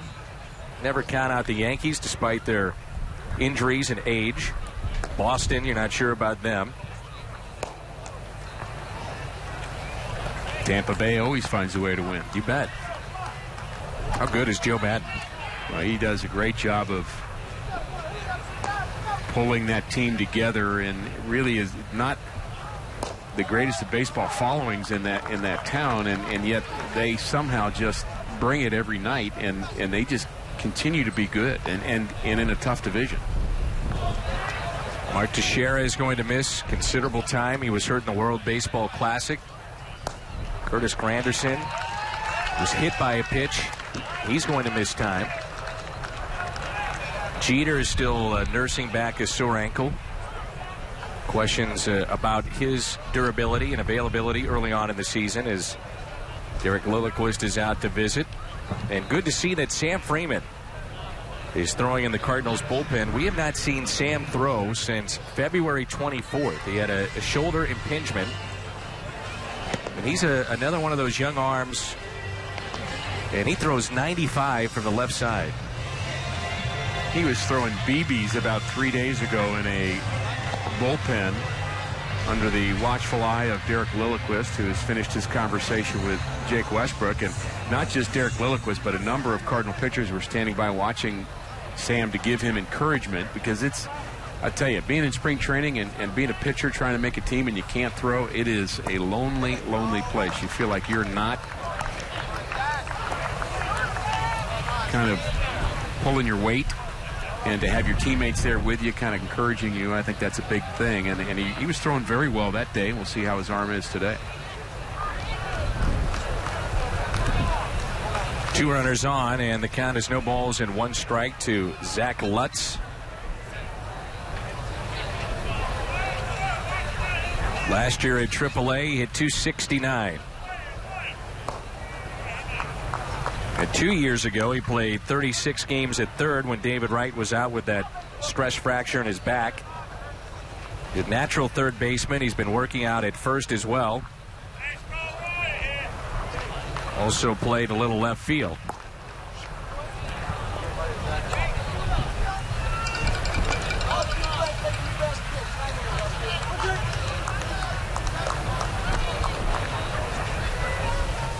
Two balls and 1 strike.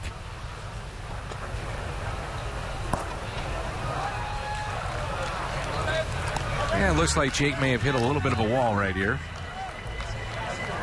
Very well could be his last batter that we see. I would be one of the few people that would be in the line that do not agree with the comment that a sinker ball pitcher gets better when his arm gets tired. I don't agree with that. I think when your arm gets tired, you get worse, period. Maybe you don't throw very hard, but I think you lose that little feel that is necessary to make that ball sink appropriately. Base hit into center field. And a run will score. Runners at first and third, and it's now a 6-2 lead. So you're telling me that you and Al have had a number of wrestling matches then, because Al does believe that it does get better when when you get tired. And Al and I would never fight over it, but we certainly would disagree on that. And Al would have most people on his side, by the way, with that argument. A lot of baseball people believe that. But I just think when you're a pitcher and your arm gets tired, you're not as effective, period. You just cannot finish the pitch the same way. And maybe a sinker ball pitcher has a better capacity to make it work because he's used to making it work when it's not at 100%, but it's still tough work, trust me. Here is Bixler, and he represents the tying run at the plate as we play here in the top of the 6th.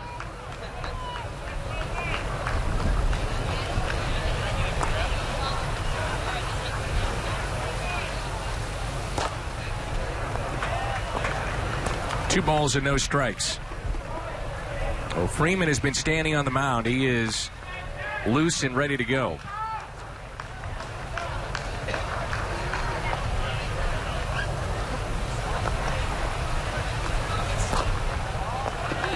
Jake has definitely hit the wall. The last slider was not sharp.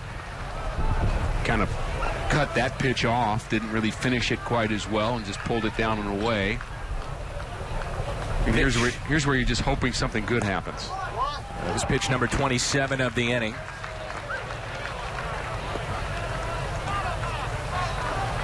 And this next delivery is number 90.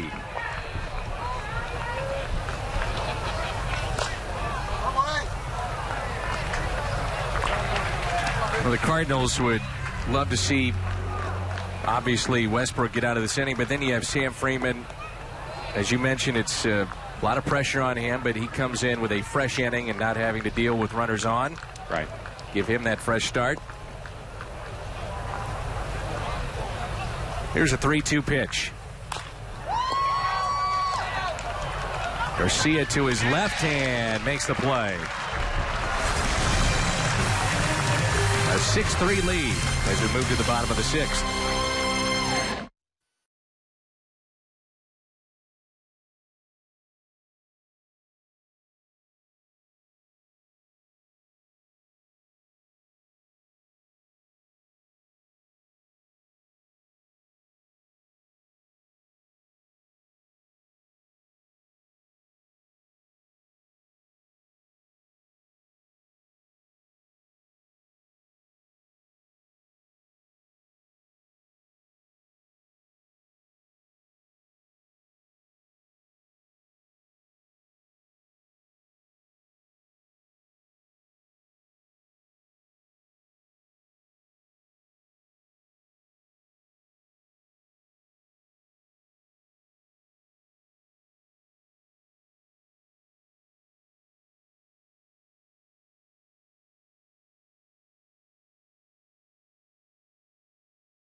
6-3, the Cardinals with the lead.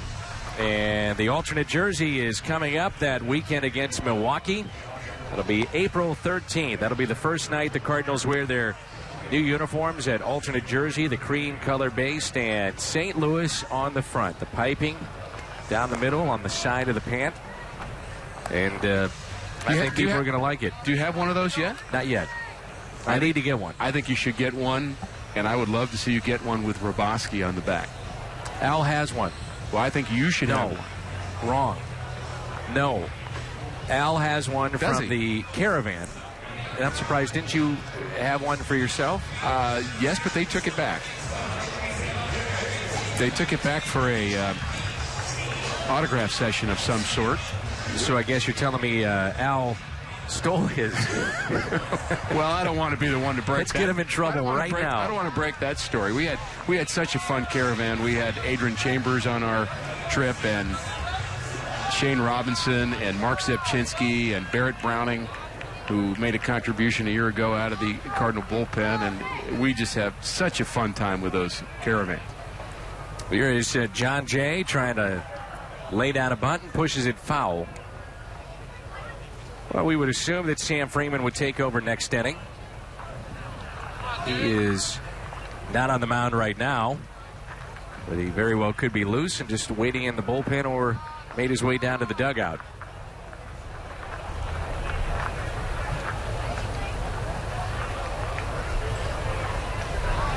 And clearly the end for Jake Westbrook, but a very good afternoon for him. 6 innings, 5 hits. He did give up the 2 runs there in the 6th inning, and as you mentioned, he threw just over 90 pitches, so he got a full day's work in. But I would say a good kind of typical Jake Westbrook afternoon, that building block for him for sure. Jay with a base hit to left field. Well, this is where the Mets really could have a lot of their games lost, is with their bullpen. They were 16-29, Rick, a year ago, and they had the second worst ERA. Frank Francisco is 33. He's coming off elbow surgery to remove chips, and his status for at least the first few weeks is in question at this point.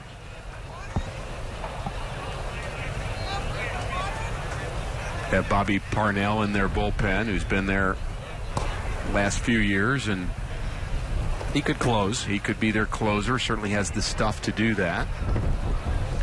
But, you know, again, you need more than one. It needs to be 4 or 5 guys all pitching well at the same time for a bullpen to click.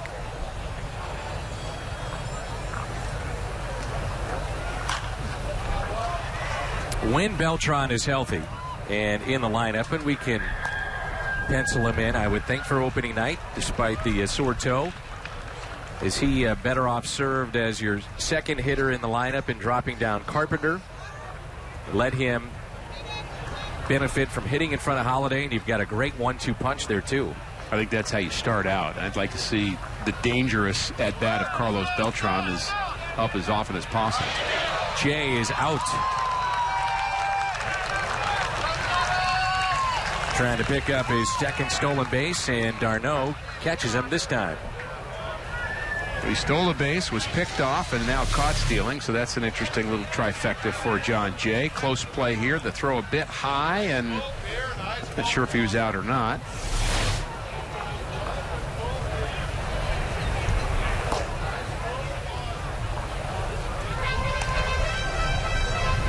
It's also that flexibility of Beltran being a switch hitter. Right. The top of your lineup, at least at that second spot. You break up the lefties that you were asking about earlier, just by moving Carpenter down. You know, Carpenter is an interesting player to me, Dan. The upside of Matt Carpenter, I think, is pretty good. No doubt. He could be an RBI guy. He could be a big-time RBI guy. He's not going to be a 30-home run guy. But I don't think it's out of the question to say that he could develop into a perennial 300 hitter and a top guy and top 10 hitter in the league. I just don't think that's out of the question for him in terms of his ceiling.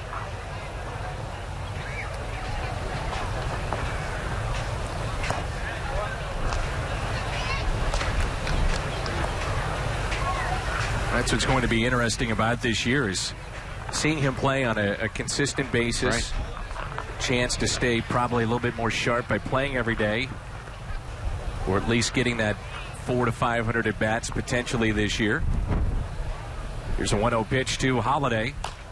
Ouch.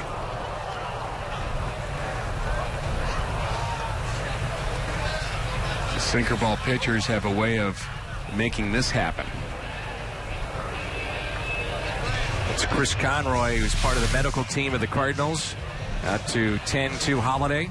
Ball sinks down and in, and he fouls this one off his left foot, off the instep.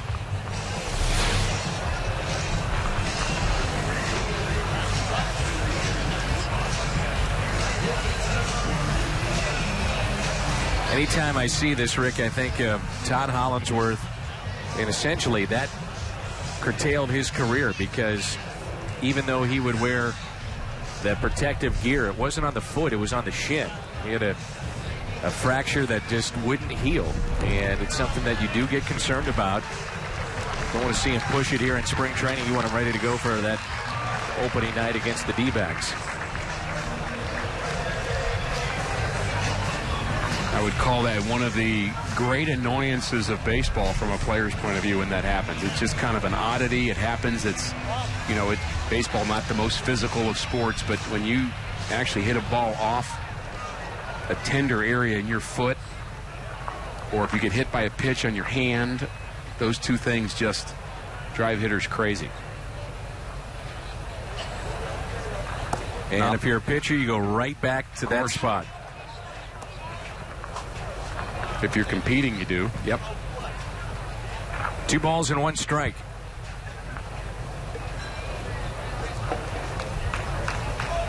Holiday did some extended work with his brother this offseason. And he fights it off for a base hit out to left. Looked to be a pitch that was inside and going back to that spot. And that'll be it for Matt Holiday. Adrian Chambers will pinch run.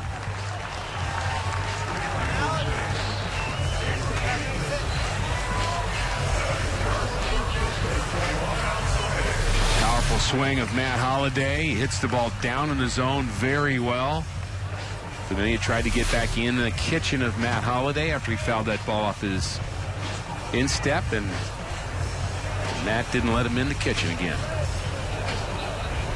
Alan Craig with 2 runners on, first and second for St. Louis, leading by the score of 6-3.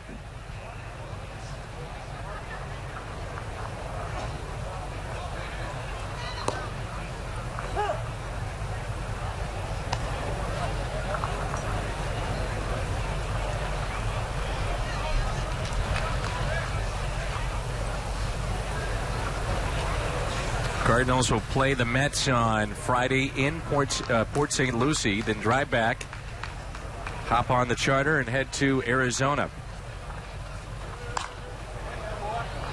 We tee it up for real. Off day on Saturday, workout on Easter Sunday with opening day on April Fool's Day, Monday. And we'll see Adam Wainwright and the new look Arizona Diamondbacks. And again, they'll start to count, Dan. Looking forward to that. And this has been a long spring training for Major League Baseball because of the World Baseball Classic, and players will tell you they are ready to go. And in all reality, the hitters, it takes about, what, 2.5 weeks? Max. Yeah, max. They would say that. It takes them 2 weeks of games and they're ready to go. And then every game after that is just kind of the built-in monotony to the game of baseball because it's such a long, grinding season. And the pitchers are the ones that have to get stretched out slowly, that you cannot just go out there and start firing 7 innings your first time out. You have to go 2, then 3, then 4, then 6. And it just naturally takes you a month plus of games to get there. No balls and 2 strikes on Alan Craig. But 2 hits already this afternoon, and he strikes out. 2 for 4 in the afternoon, and it brings in Rob Johnson. Cardinals have spoken about the defensive prowess of Johnson. He's been plus in that regard. We saw Perez, who was just sent down to the minor leagues. Very good defensive catcher. They had J.R. Tolles, also in the minor league system, the former Astro. Johnson's been added to the organization. 2 outs and 2 on.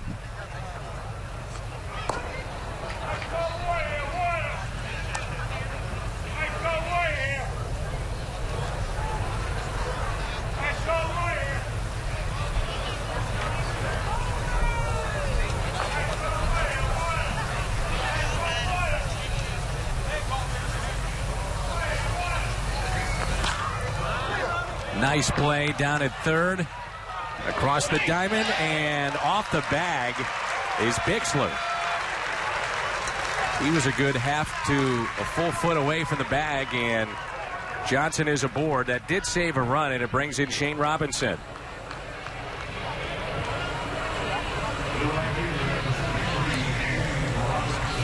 Well, the throw from Lutz is up the line. He makes a nice play diving to his left, but an errant throw takes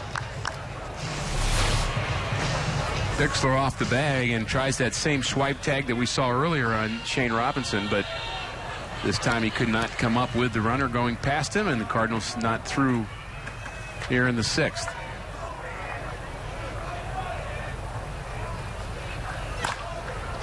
A chopper off the bat of Robinson, a flip to second, and the Cardinals strand the bases loaded. We played 6. St. Louis on top 6-3.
A 6-3 St. Louis lead.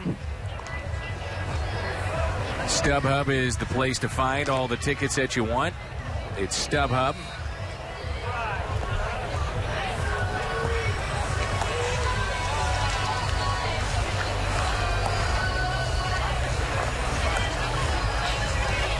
Fans really enjoying Rihanna here at the ballpark. Is that who this is? Of course. Well, like it's everybody knows and I'm on the outside. What? I don't know. I'm working on you, Dan. And how good is it to see Sam Freeman getting an inning here in Jupiter?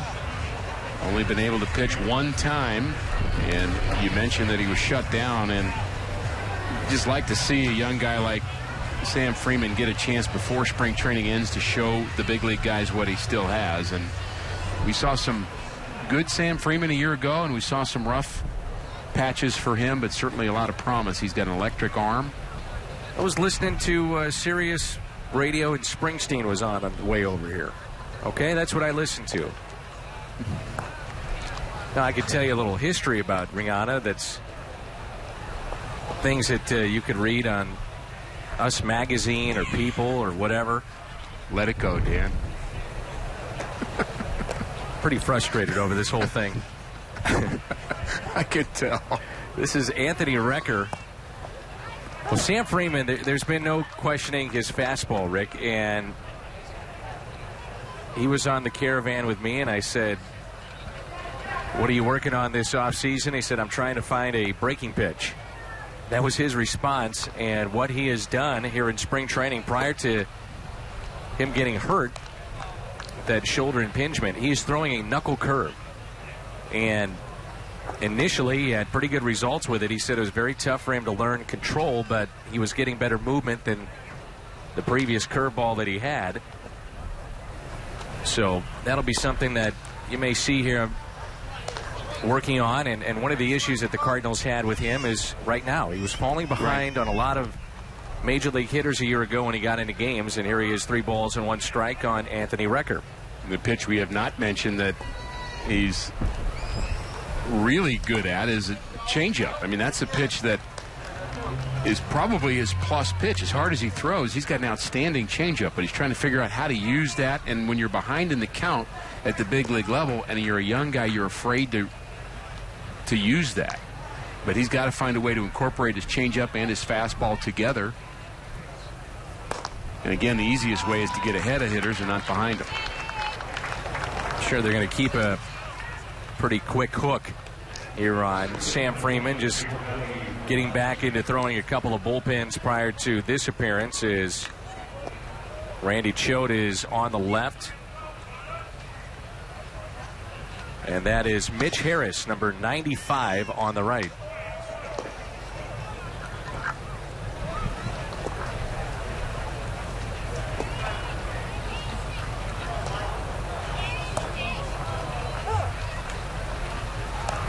Mitch Harris, by the way, great story at 13th round selection in 2008. There on the right, he wears number 95 and a draft pick out of the Navy. A 20-13 record in 4 years at Navy. And he was the second highest draft pick in Navy's history. So he went to serve our country and now trying to live out his dream. And he spoke earlier at camp about a month ago about having an understanding that he's a long shot, but yet he can maybe teach some of the younger guys about what he's been through and perseverance. A fly ball out to left, and that drops in for a hit. Chambers is playing awfully deep in left field. That drops in, and the first 2 have reached.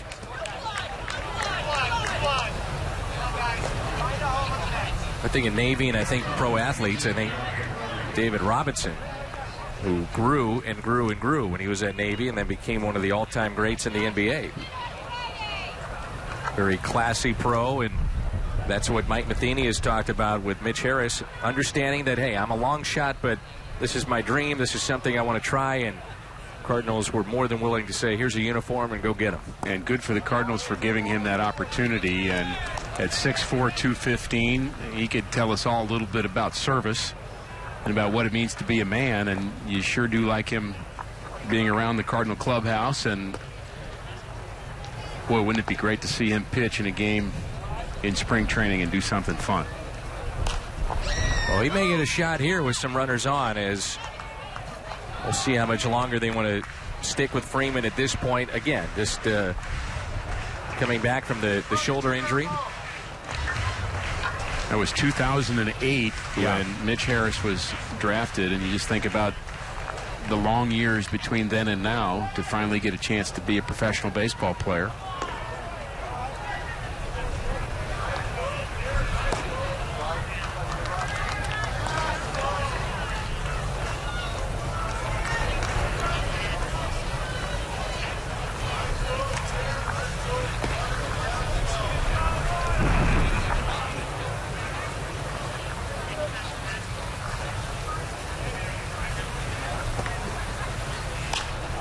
This is popped up. Well, there's the effective changeup of Sam Freeman when he was behind in the count. And that's what he's got to not be afraid to do. It's really where his comfort level is. That's the pitch that he, again, knows is a plus pitch for him. And it produces an out. Especially tough for young relievers that throw hard to feel like it makes sense for me to throw one slowly, but that's what he did. And here comes Mike Matheny, and we may, in fact, see our Naval Academy graduate. Not yet. Randy Choate. It looks like the lefty is going to come in. Sam Freeman, the walk, then the base hit, the pop-up. Good to see him back in pitching and healthy. Redbirds on top. It's 6-3 here in the 7th.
The Cardinals have the lead of 6-3. Runners at first and second. And let's turn to our Budweiser player of the game, and it's Jake Westbrook. Good numbers for Westbrook. 6 innings. He gave up 3 runs. 2 of those came in his last inning of work. Good day's work for him. Over 90 pitches. Gave up just 5 hits. And only walked a couple of batters. He tired a bit at the end, but overall, very good afternoon for Jake Westbrook.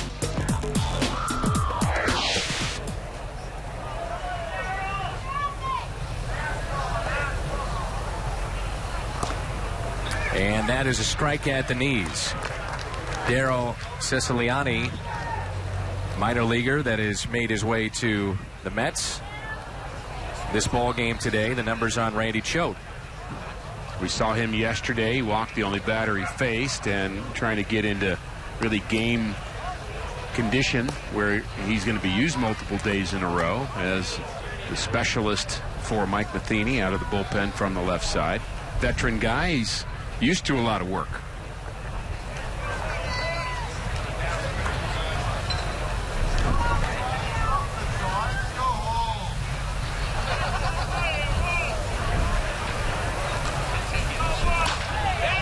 Fly ball out to deep left center field, and this is trouble. It gets down.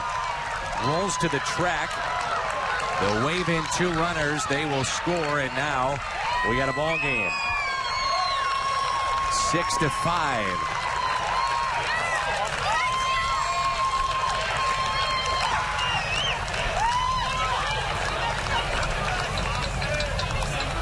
Mike Matheny will make the move. That'll be it for Randy Choate. And the product from the Naval Academy looks like he's coming in. So we'll see Mitch Harris, a right-hander, when we come back. This base hit pulls the Mets to within a run. It's 6-5.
Nice round of applause even from his teammates as he was introduced as Lieutenant Mitch Harris, making his debut here today.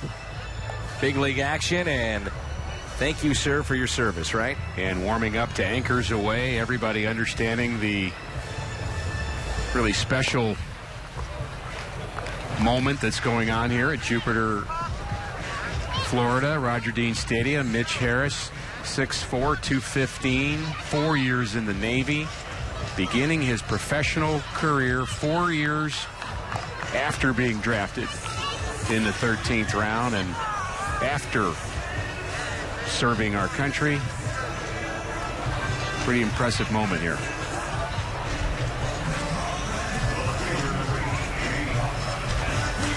Cardinals selected Harris, an ace at the Naval Academy, 13th round of 2008.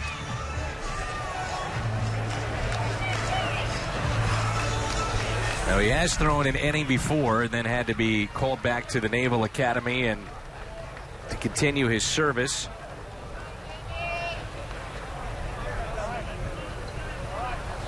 Was on reserve status and then had to be taken back.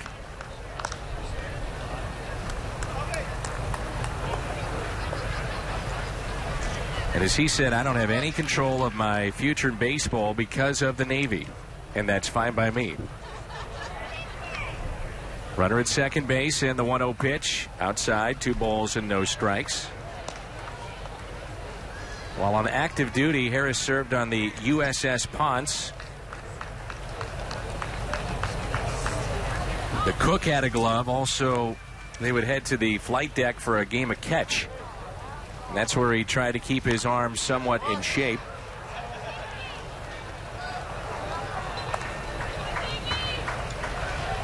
You can get a fastball up to around 90-91. Final year at Navy, he was 10-3 with an ERA of 1.74.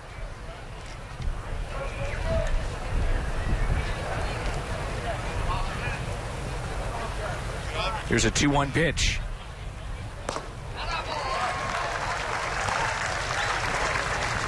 And now he has a game of catch going on with Rob Johnson in a big league spring training game. I thought this was great. John Vooch, who runs the farm system, said, number one, we like him as a prospect, so we drafted him.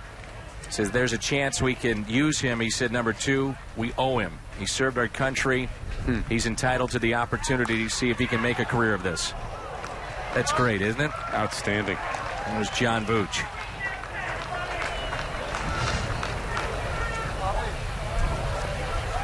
Sometimes things are just the right thing to do. May not be able to justify it any other way than it's just the right thing to do. The 2-2 pitch.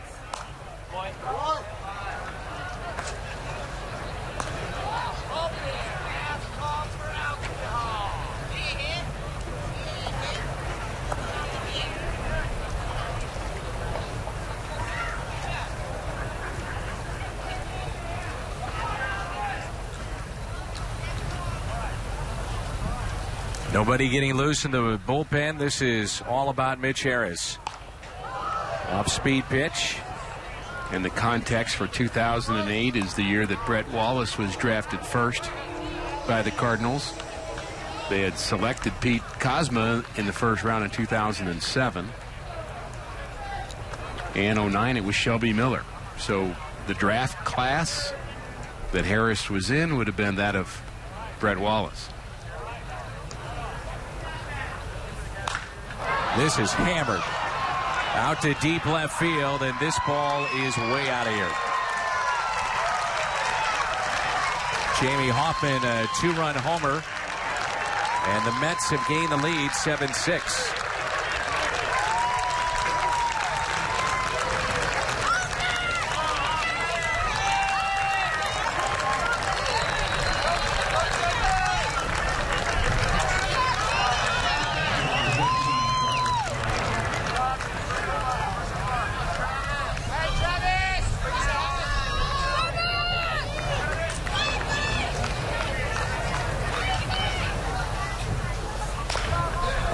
Little chopper towards third. Low throw and taken there by Adams. Harris made some good pitches to Hoffman. He just got one up in the zone, really a mistake, and Hoffman took care of it. Not the way you would write the story out if you could make it a perfect story, but it's still a good story nonetheless. Originally, he was drafted in the 24th round in 2007, first Navy pitcher drafted before his senior year.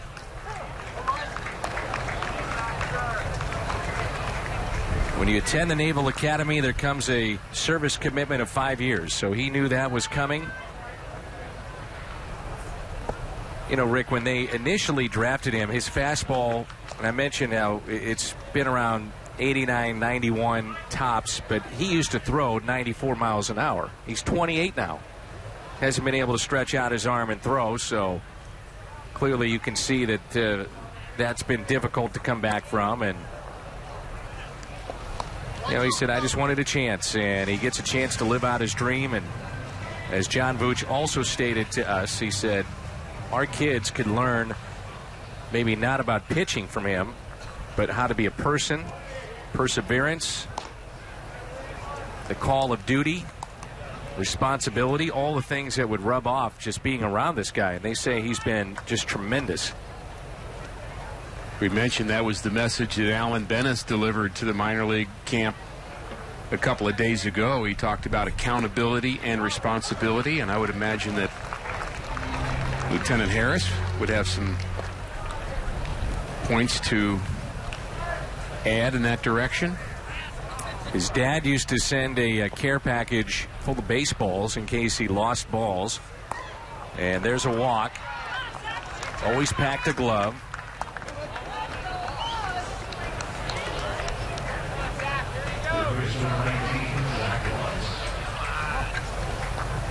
On the other side of Harris is this long home run for a player for the Mets that's trying to break through and make an impression. He hits a two-run shot.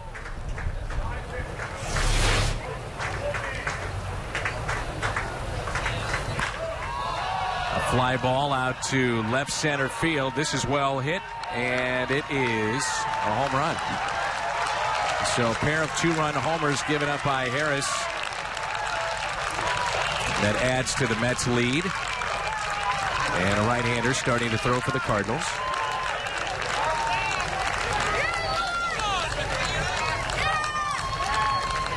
Both home runs, similar location, fastballs up in the zone.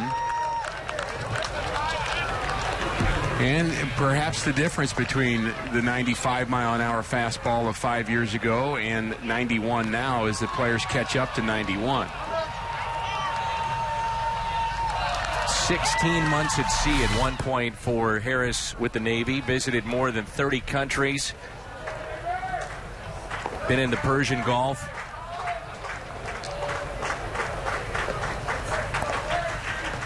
Two trips to the Middle East. He was on drug war patrol near South America with the USS Carr. So we want to try to make sure we give you as much information about Harris and what he did in his service to our country. There's a line shot into left center. Over to get it is Chambers, who fires it back into the infield. I know this is uncomfortable for Harris, but bottom line is it still is a thrilling moment. And again, it's been tough, clearly, with the results, but all we can say is thank you for what you've done. And one of those cases where the results aren't nearly as important as what's happening this moment, and that's Lieutenant Mitch Harris getting his opportunity as a professional. Nice round of applause.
9-6. Michael Clado now into the ball game. Appearance number 6 for the hard-throwing right-hander. That'll get your attention. Michael Clado, we've mentioned, is the guy that was traded for Brendan Ryan, and really the reason the Cardinals were interested in him, and he was only an A-ball at the time, but he was throwing 95 plus, and we've seen some of that velocity from Clado, and we've seen some good moments from him. It's just a matter of kind of pulling it all together and figuring out what to do with his stuff, which is classic pitcher development, but certainly some upside for Clado, and I suspect we'll see him, Dan, in St. Louis at some point this summer.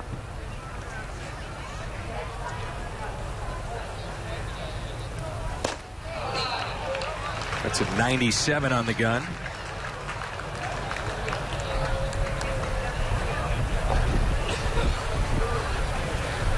Brendan Ryan hit 194 last year. 141 games. 1 ball and 2 strikes. Nasty pitch there. Wow. We haven't seen that from Clado. 9-6, Mets have the lead.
Cardinals trail now 9-6.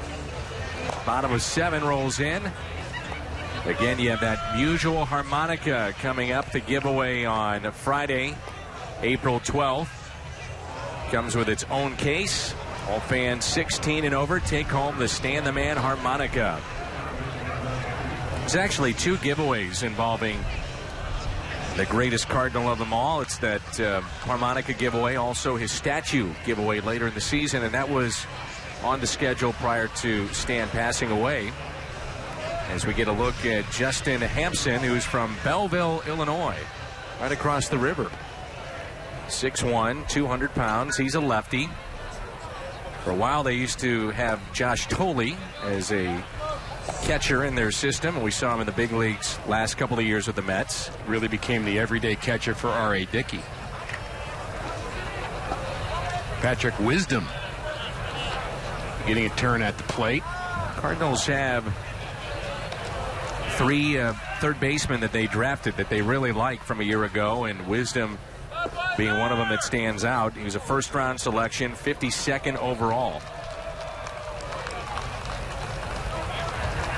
He had a play last week where he showed off his arm. He is rated as the best infield arm in the Cardinals system. That was by Baseball America. His first team All West Coast Conference in 2011. That is St. Mary's in California. He pops it up to the right side. Playable. One away. Kind of an interesting question, Dan, for Cardinal fans that are maybe wondering. Spring training is the object to win the game. And the answer is, from a player's point of view, you always play to win. But you are going to make decisions within the course of a spring training game that have to do with getting guys ready for what you need them to be ready for, and to look at guys in situations that may be a stretch for them. So Mike Matheny not yet using his bullpen, really nobody is, in the lefty-righty classic matchup type situations. But that's going to come here pretty soon. I would say the last 3 or 4 days, you want your relievers kind of set up how you're going to use them, and you'll start using your bullpen like it's game time. But clearly some decisions today in terms of personnel that aren't what you'd normally do in the general course. Mahika throwing in the pen. And a follow-up question for you, Rick, would be how concerned do you get when a veteran has had the kind of spring training that Ty Wigington has had? You don't believe what you see in spring, and the final month is what you always hear. But Ty has really struggled. Well, I think the important thing for him clearly is to just keep working his way out of it. You can't think your way out of it. You got to work your way out of it. It's a matter of timing, but struggled in the field some yesterday and still doesn't quite have his timing. But that could turn on a dime. Could turn on a dime positively or negatively for a player. Like this, down the left field line, and that's a fair ball. He needed that. Wigington, the 35-year-old, is on his way to second base. If you go back for Ty Wigington and how he'll be used for the St. Louis Cardinals, I think primarily you'd have to say it will be against left-handed pitching off the bench. Right. That's where he's had his success. He thinks initially that ball's going to be foul, that it's going to hook with the wind, but it didn't take it. It just stayed right on the line. And that really is his value. A year ago, you'd say, how do you improve the Cardinals? Well, you want their offense to kind of even out a bit. Don't score 11 runs one game and 1 run the next. That's one thing you want to fix. And secondarily, you want to have a little bit more pop off your bench. John Jay drives it into deep right center field. And this is off the wall. Wigington will score, and John Jay has had a heck of a day at the plate. Adding to that, picks up the RBI.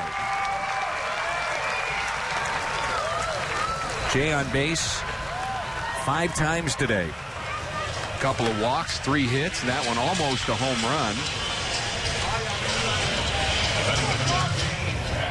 And again, off a left-hander.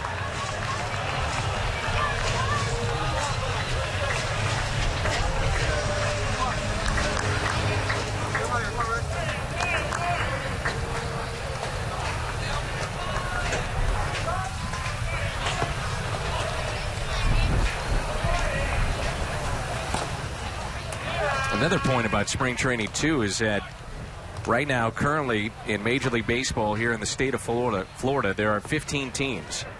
And a concern right now is having enough teams where you're at to keep costs down for travel. You don't want to be playing the same team over and over again. And the Cardinals, here we see the Mets again. They're going to see them again this week. They played Florida an awful lot. As John Jay nearly hit it out of the ballpark. But when you think about competition, Rick, Jake Westbrook, back-to-back starts against the Mets. If you're playing within your division, how much do you want to have a starting pitcher go against a team that's in your division? Mets and Marlins deal with that. As Carpenter drives it out to center. And the catch is made. We'll talk about that when we come back. 8th inning will roll in. The Cardinals pick up a run. They trail 9-7.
It's a 9-7 lead for New York. Edward Mujica takes over. He was so good a year ago as one of the setup men, getting to Jason Mott. And I guess you have to assume, going on last year, Rick, that he bumps up an inning. Could be your 8th inning guy, and then Boggs is in the 9th. But we'll see how that plays out. Well, you could also put Rosenthal in the 8th and keep Mujica where he was so good a year ago. Sure. Why change everybody? And again, those decisions will be things that sometimes work themselves out over the course of time. And Mujica has not had a good spring either, but you expect him to answer the bell, and I think a very good pickup for the Cardinals a year ago. He really did an outstanding job out of the bullpen. He was touted as a guy that never walked batters, which he didn't, but he was also dominating at times. Jordani Valdespin. Well, last year this would be an issue of what we were talking about prior to the break, where you had a Marlin going against a Met. You play within the same division, and how much do you want to show a division foe, your starters or your main relievers, time and again, because you have to play each other? I guess that swings both ways. You show them what you have, but you also get the experience against them. So you may be seeing Mujica, for example, and say, well, I don't want Mujica to be seen by them, but Mojica's getting experience against their hitters, which could be valuable as well. And it really does kind of swing both ways, but I think a disadvantage for those National League East teams that have to play each other so much that they don't really get a feel for the rest of baseball.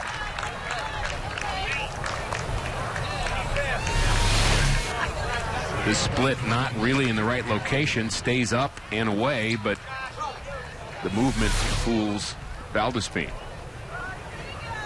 You know, Mujica looked not right after he finished off that pitch. Now, right. I wonder if Johnson is seeing the same thing that maybe I saw, which was Mujica was really slow in how he turned around. It was almost as if a reaction that I got away with one, or did I just hurt myself? Well, Derek Lilliquist is watching very intently as well. He's taken a step out of the dugout and now is actually having conversations with Mike Matheny just to make sure everything's okay. He sits back down now, but we'll be watching him.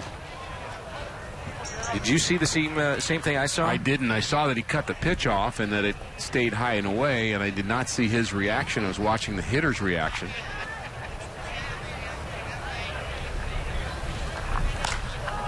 There's a fly ball, left field, and backing up and making the catch, Chambers.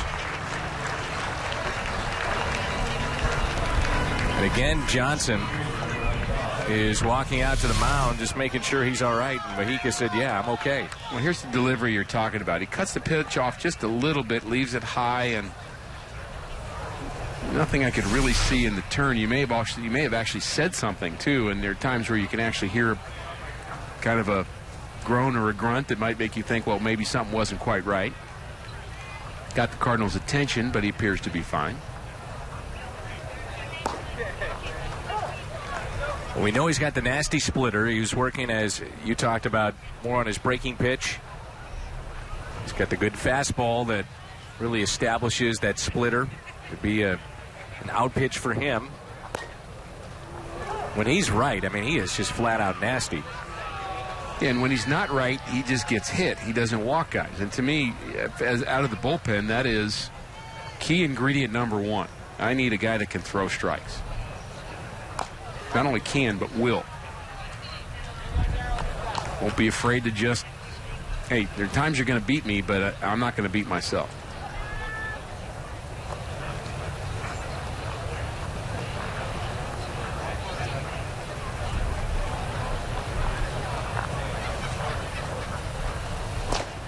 There's that breaking pitch.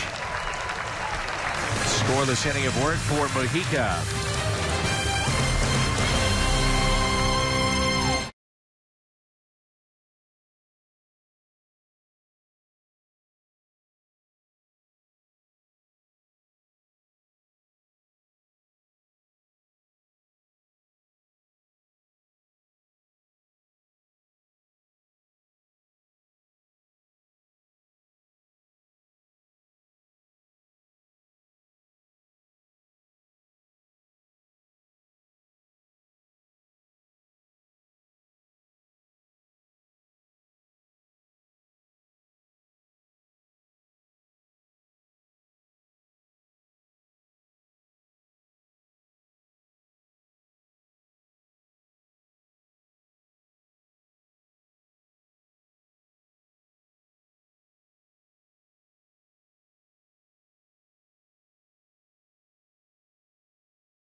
Cardinals will face lefty here in the bottom of the 8th. There's the alternate jersey, and you can pick up your very own alternate jersey on April 13th. That's the night the Cardinals will break out those uniforms for the first time. They'll wear them on special Saturdays throughout the season. And again, that's brought to you by Lumiere. Saturday, April 13th, and still some good seats available for the alternate jersey night. Reports say that Vernon Wells is going to be traded to the Yankees. They need help. And I bring that up because then you would have to think, Rick, that their interest maybe in Alfonso Soriano would be limited if you're the Yankees. And he remains a Cub, so we could be seeing him. He had a tremendous season a year ago. He sure did. And he had that long-term contract, or has that long-term contract, makes it very difficult to move him. And for the most part, he's still a dangerous hitter. Not the player he was when he was younger. The Cubs are going to be, I would say, struggling this year to reach 500. They're really in a kind of a rebuilding mode right now. The Brewers may be down a bit. And when you look at the Central Division, the Cardinals and the Cincinnati Reds are the most people's teams of choice. Pirates should be competitive again. But you don't have the Houston Astros to beat up on anymore.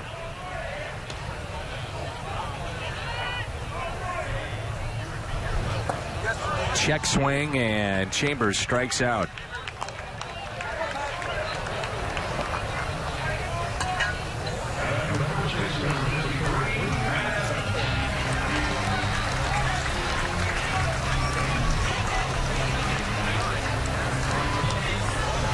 Talked about the upside of Matt Carpenter earlier, but I wonder what the upside of Matt Adams is.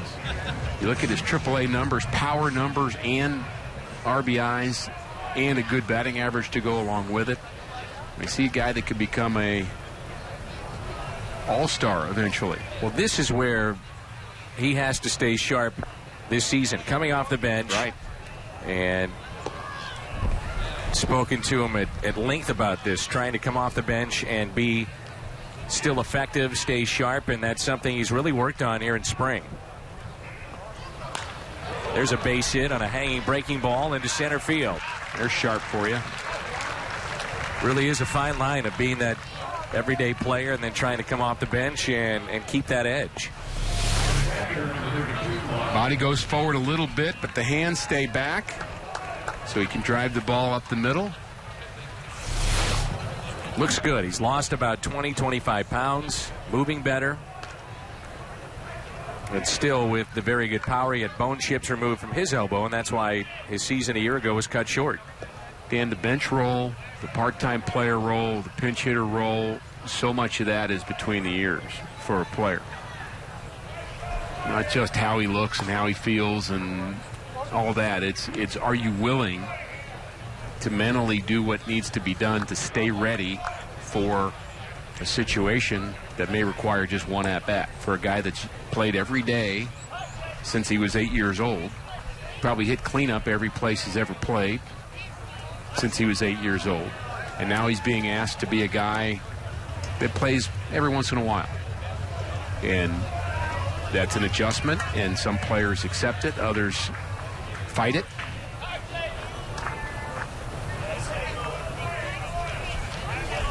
John Mabry, the Cardinals hitting coach, understands that role extraordinarily well and should be a big asset for Adams. Here's a 1-1 to Johnson. Mets get bad news over in their other game. Matt Dindecker leaving with a wrist injury, taken for x-rays, and he was one of the candidates for a potential outfield spot for New York. So the hits just keep on coming here for Terry Collins.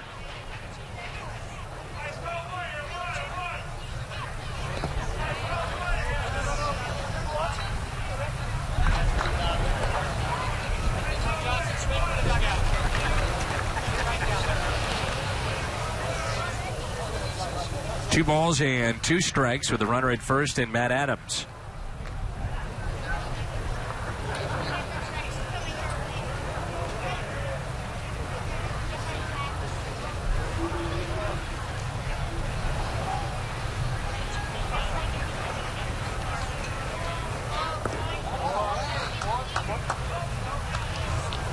Fans here at Roger Dean have seen 24 hits so far this afternoon. They've enjoyed a very warm day and good spring training baseball. There's always hope in spring training for every team. And a ground ball that's hit to third. Out at second. Out at first. Nice double play turned by the Mets. That'll send us to the ninth. And the Cardinals trail 9-7.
Nine to 7, the Cardinals trail, and Fernando Salas into the ball game. Cardinals about to hit New York 14-10.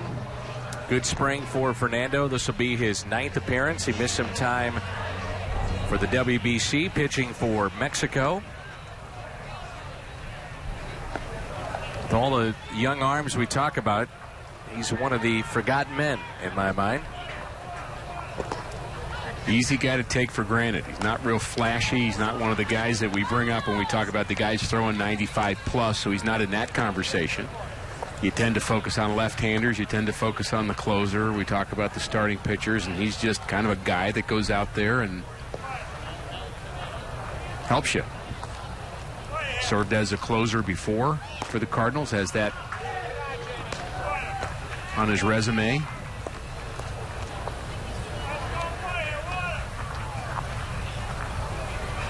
And a year ago, the biggest problem you'd say for Salas was he tended to give up the long ball at inopportune times. Made some kind of hanging pitches, lost the feel for his off-speed pitch, and would leave it up in the zone and get hurt by it. But guy that typically throws strikes. 2-2. 2011, he led the team in saves with 24. He was used so much, and there was some thought that maybe that had a wear and tear effect last year, as he wasn't as sharp.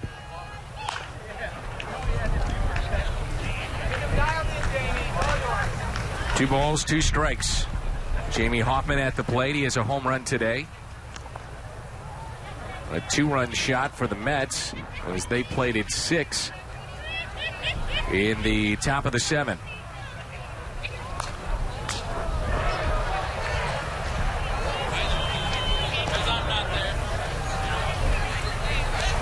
So, Rick Horton, we've got a final week, not even, of spring training down here in Florida. We will leave on Friday after the game in Port St. Lucie. Club will come back here, and we'll fly out of West Palm Beach and head to Arizona. Get ready for the season. Still some unfinished business in the fact that one of the main stories when everybody got to camp was the contract status of Adam Wainwright, so maybe some closure with that one way or another this week. Also, they'll finalize the roster. And really, in my mind, a huge start tomorrow and an appearance for both Shelby Miller and Joe Kelly as they solidify their spots one way or another on this club. Yeah, I think Shelby Miller has been, I would say, everything he's supposed to be to earn that spot. And then, again, we'll see what happens tomorrow, whether or not he continues in that direction. But I think that news has been good. Trevor Rosenthal to the bullpen now even makes more sense with Jason Mott being down for some period of time. And I'd say the big question mark, if you're asking really what a question mark would be over the next 7 days, I would say is to get Carlos Beltran back. And just how long is that lingering toe soreness going to affect him? Not in the lineup here today, but you just kind of hope he's closer. He did do some DHing for Puerto Rico in the World Baseball Classic, but boy, I'd like to see him out there every day in right field. And this season, the Cardinals will not have exhibition contests in Springfield or Memphis. We've done that in years past. As Rick said, it's an off day on Saturday.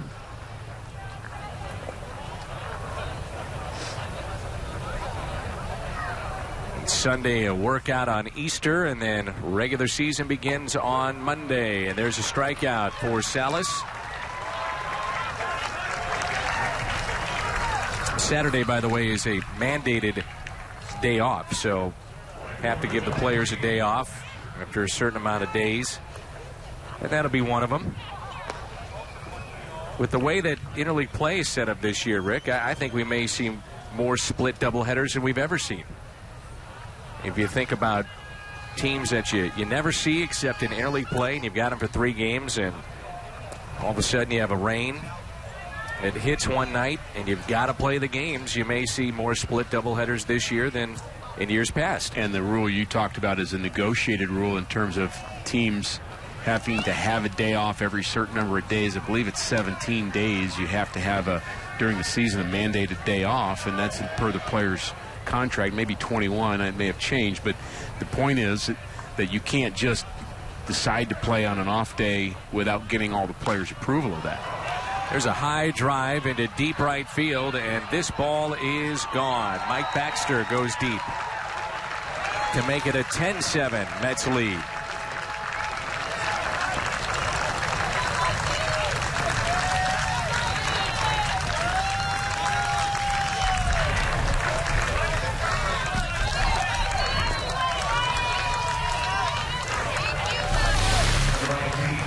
Mentioned that occasionally Fernando gives up the long ball, and this will pitch middle in to a left-hander, and Baxter loses it. Kind of the do-or-die nature, Dan, of being a relief pitcher. You're out there and you throw 15 pitches, and you either have a good day or a bad day if you make 1 or 2 bad pitches. There was Zach Lutz. No balls, 2 strikes.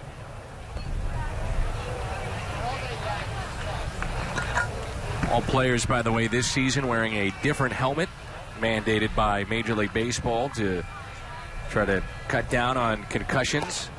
It's a little bigger helmet, and even though it's just slightly different, some players have talked about the way it is on their head and so used to a previous helmet that it's a big difference for them, but Major League Baseball trying to curtail any type of head injuries. There's even talk of, after Brandon McCarthy, who's now with the Arizona Diamondbacks, was hit on a line drive back when he was pitching with Oakland, that there would be a lining in the hat for pitchers to try to absorb the blow of any comebackers. And a lot of conversation continuing about what you do at home plate to help catchers out. Where do you draw the line, though? I mean, that is part of the game. Well, Mike Matheny has been at the forefront of trying to change collisions at the plate, and Mike with good reason after his career was cut short because of concussions. Strikeout for Salas. The Mets, though, pick up a home run. 10-7, New York.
New York, and new pitcher is in, a right-hander for the Mets.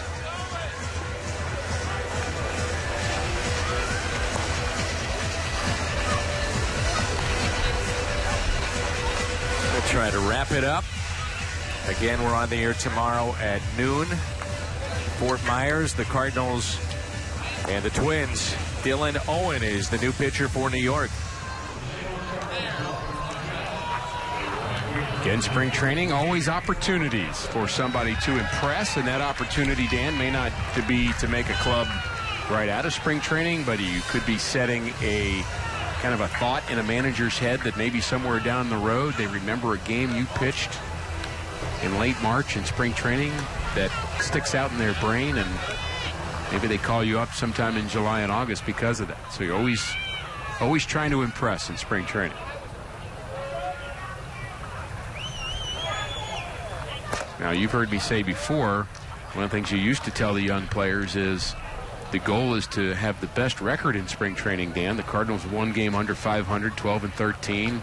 You try to tell the young players that if you finish with the best record, we all get flat screen TVs. And did that come your way? Never did. The guys play hard, though, those rookies? Well, you just basically do whatever they tell you when you're a rookie, and that's part of the gig, is to just get them thinking about winning and concerned about winning and playing hard. But there are no TVs.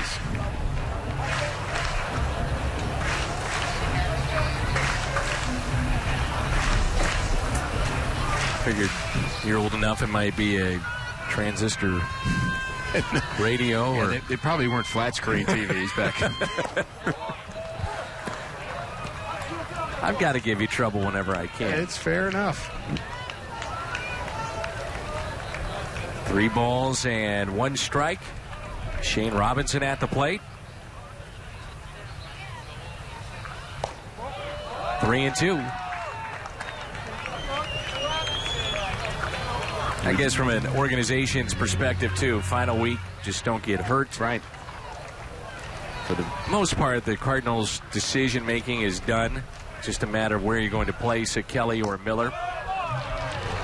And again, you'd say everybody's ready, but you got to keep them ready. You can't just say, okay, well, let's not play our guys the last week, because you want them rolling into Arizona feeling good about their swing and having had enough at-bats within the last week, so you're sharp. So it's not just getting into shape, but it's staying sharp, which is foremost on the mind of Mike Matheny right now. David Freese comes to mind. Right. Now, he did have a home run a couple of days ago. You think about the teams, the Detroit Tigers happened to them twice, where they clinched early in the playoffs and then didn't play for 4 or 5 days and had to wait around, and then all of a sudden they lost their timing. That can happen in spring training, too. Patrick Wisdom is at the plate. Out of California, Mentioned earlier, he played at St. Mary's College in California. He was at Batavia last year for the Cardinals. Appeared in 65 games, had 6 home runs, hit .282. Really like his glove. They love his arm.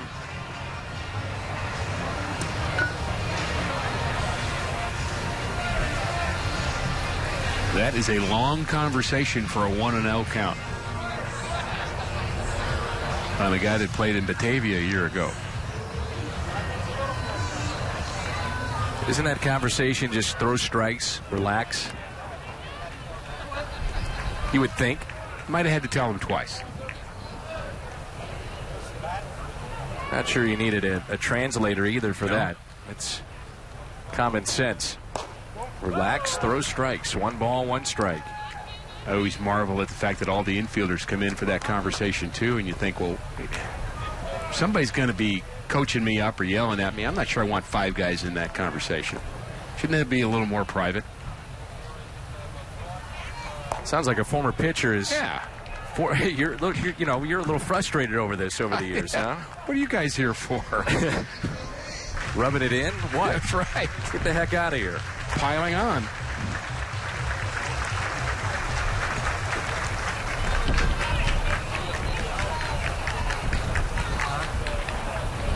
One ball, 2 strikes. Curveball taken high. What do we take away from this game from a Cardinals perspective? Jake Westbrook threw the ball well. Most important part, you also got a good inning out of Mujica, who had been struggling a bit in spring training, and he was his sharp, normal self. Salas struck out the side in the 9th inning with a home run sandwiched in the middle. Got a couple of hits from Matt Holliday. Good at-bats from him. John Jay. On base 5 times. 5 straight times. And results weren't great, but still special moment here at the ballpark to see Mitch Harris pitch. Yeah, and on a grander scale, I'd say that's the biggest moment today.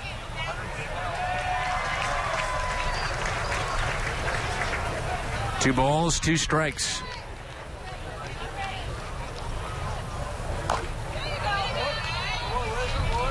A couple of doubles from Pete Kozma, who has established that he is the shortstop on this club for call with his injury. Descalzo could be his backup. Ronnie Cedeno no longer in camp. You mentioned earlier, now the Astros shortstop. 2-2 pitch. In the air out to left. 1 away, and it's Garcia.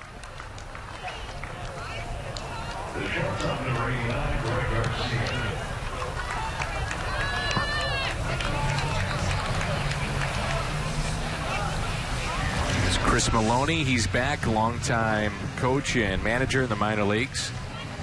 At first base for St. Louis.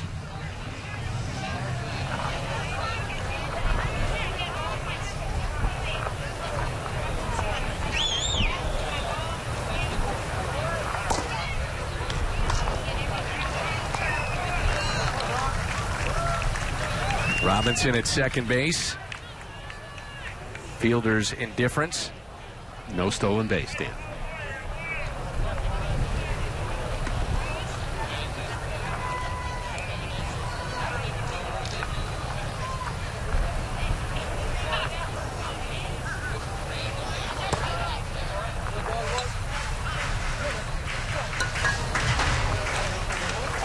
Two 2-0 the count.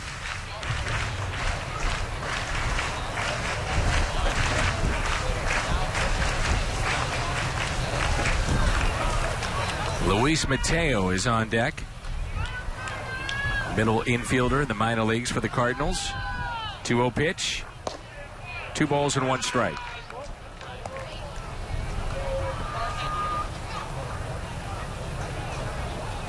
Mateo, a Midwest League All-Star a year ago. Being pulled back for Oscar Taveras.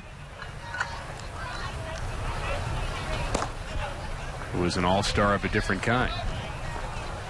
Batting champ at Double-A last year. I don't think you can overlook the fact that he's been at 3 different levels, Rick, and all 3 levels they have won a championship. Right. I don't think you can overlook Mike Schilt when you talk about that either, the manager, at each one of those levels. This is popped up into center field. Robinson back to the bag at second base and in there safely.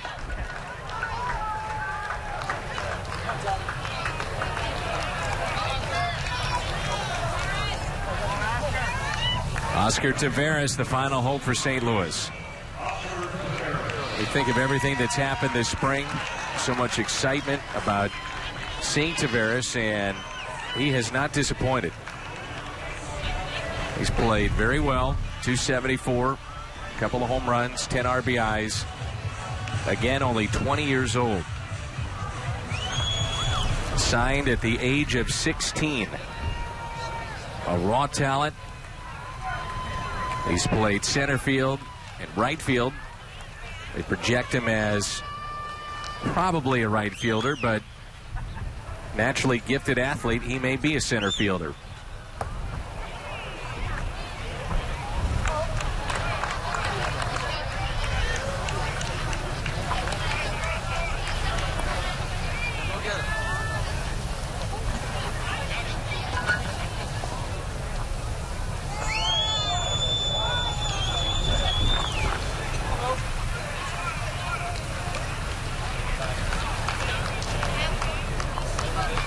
Pitch to Taveras. 2 balls and no strikes. Seems in the few times that I've had a chance to see him bat this spring training that he has both an aggressiveness and an understanding of the strike zone. And I think, to me, that's a big thing to say about a young hitter. Not tentative at all, but he's aware of the strike zone. 2-1. 2-0 count there. That pitch was an off-speed pitch, not what he was looking for, so he didn't overreact and wail at it. He just let it go. That takes discipline.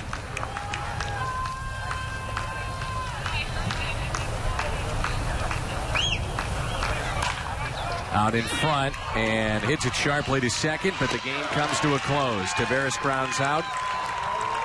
And the Mets hold on for a 10-7 win. Well, the Cardinals are not on their way to winning that spring training TV by leading the league in terms of wins and losses, but there's some productive things today, Dan, especially what we saw from Jake Westbrook. We'll wrap it up in a moment. 10-7, our final from Jupiter, Florida.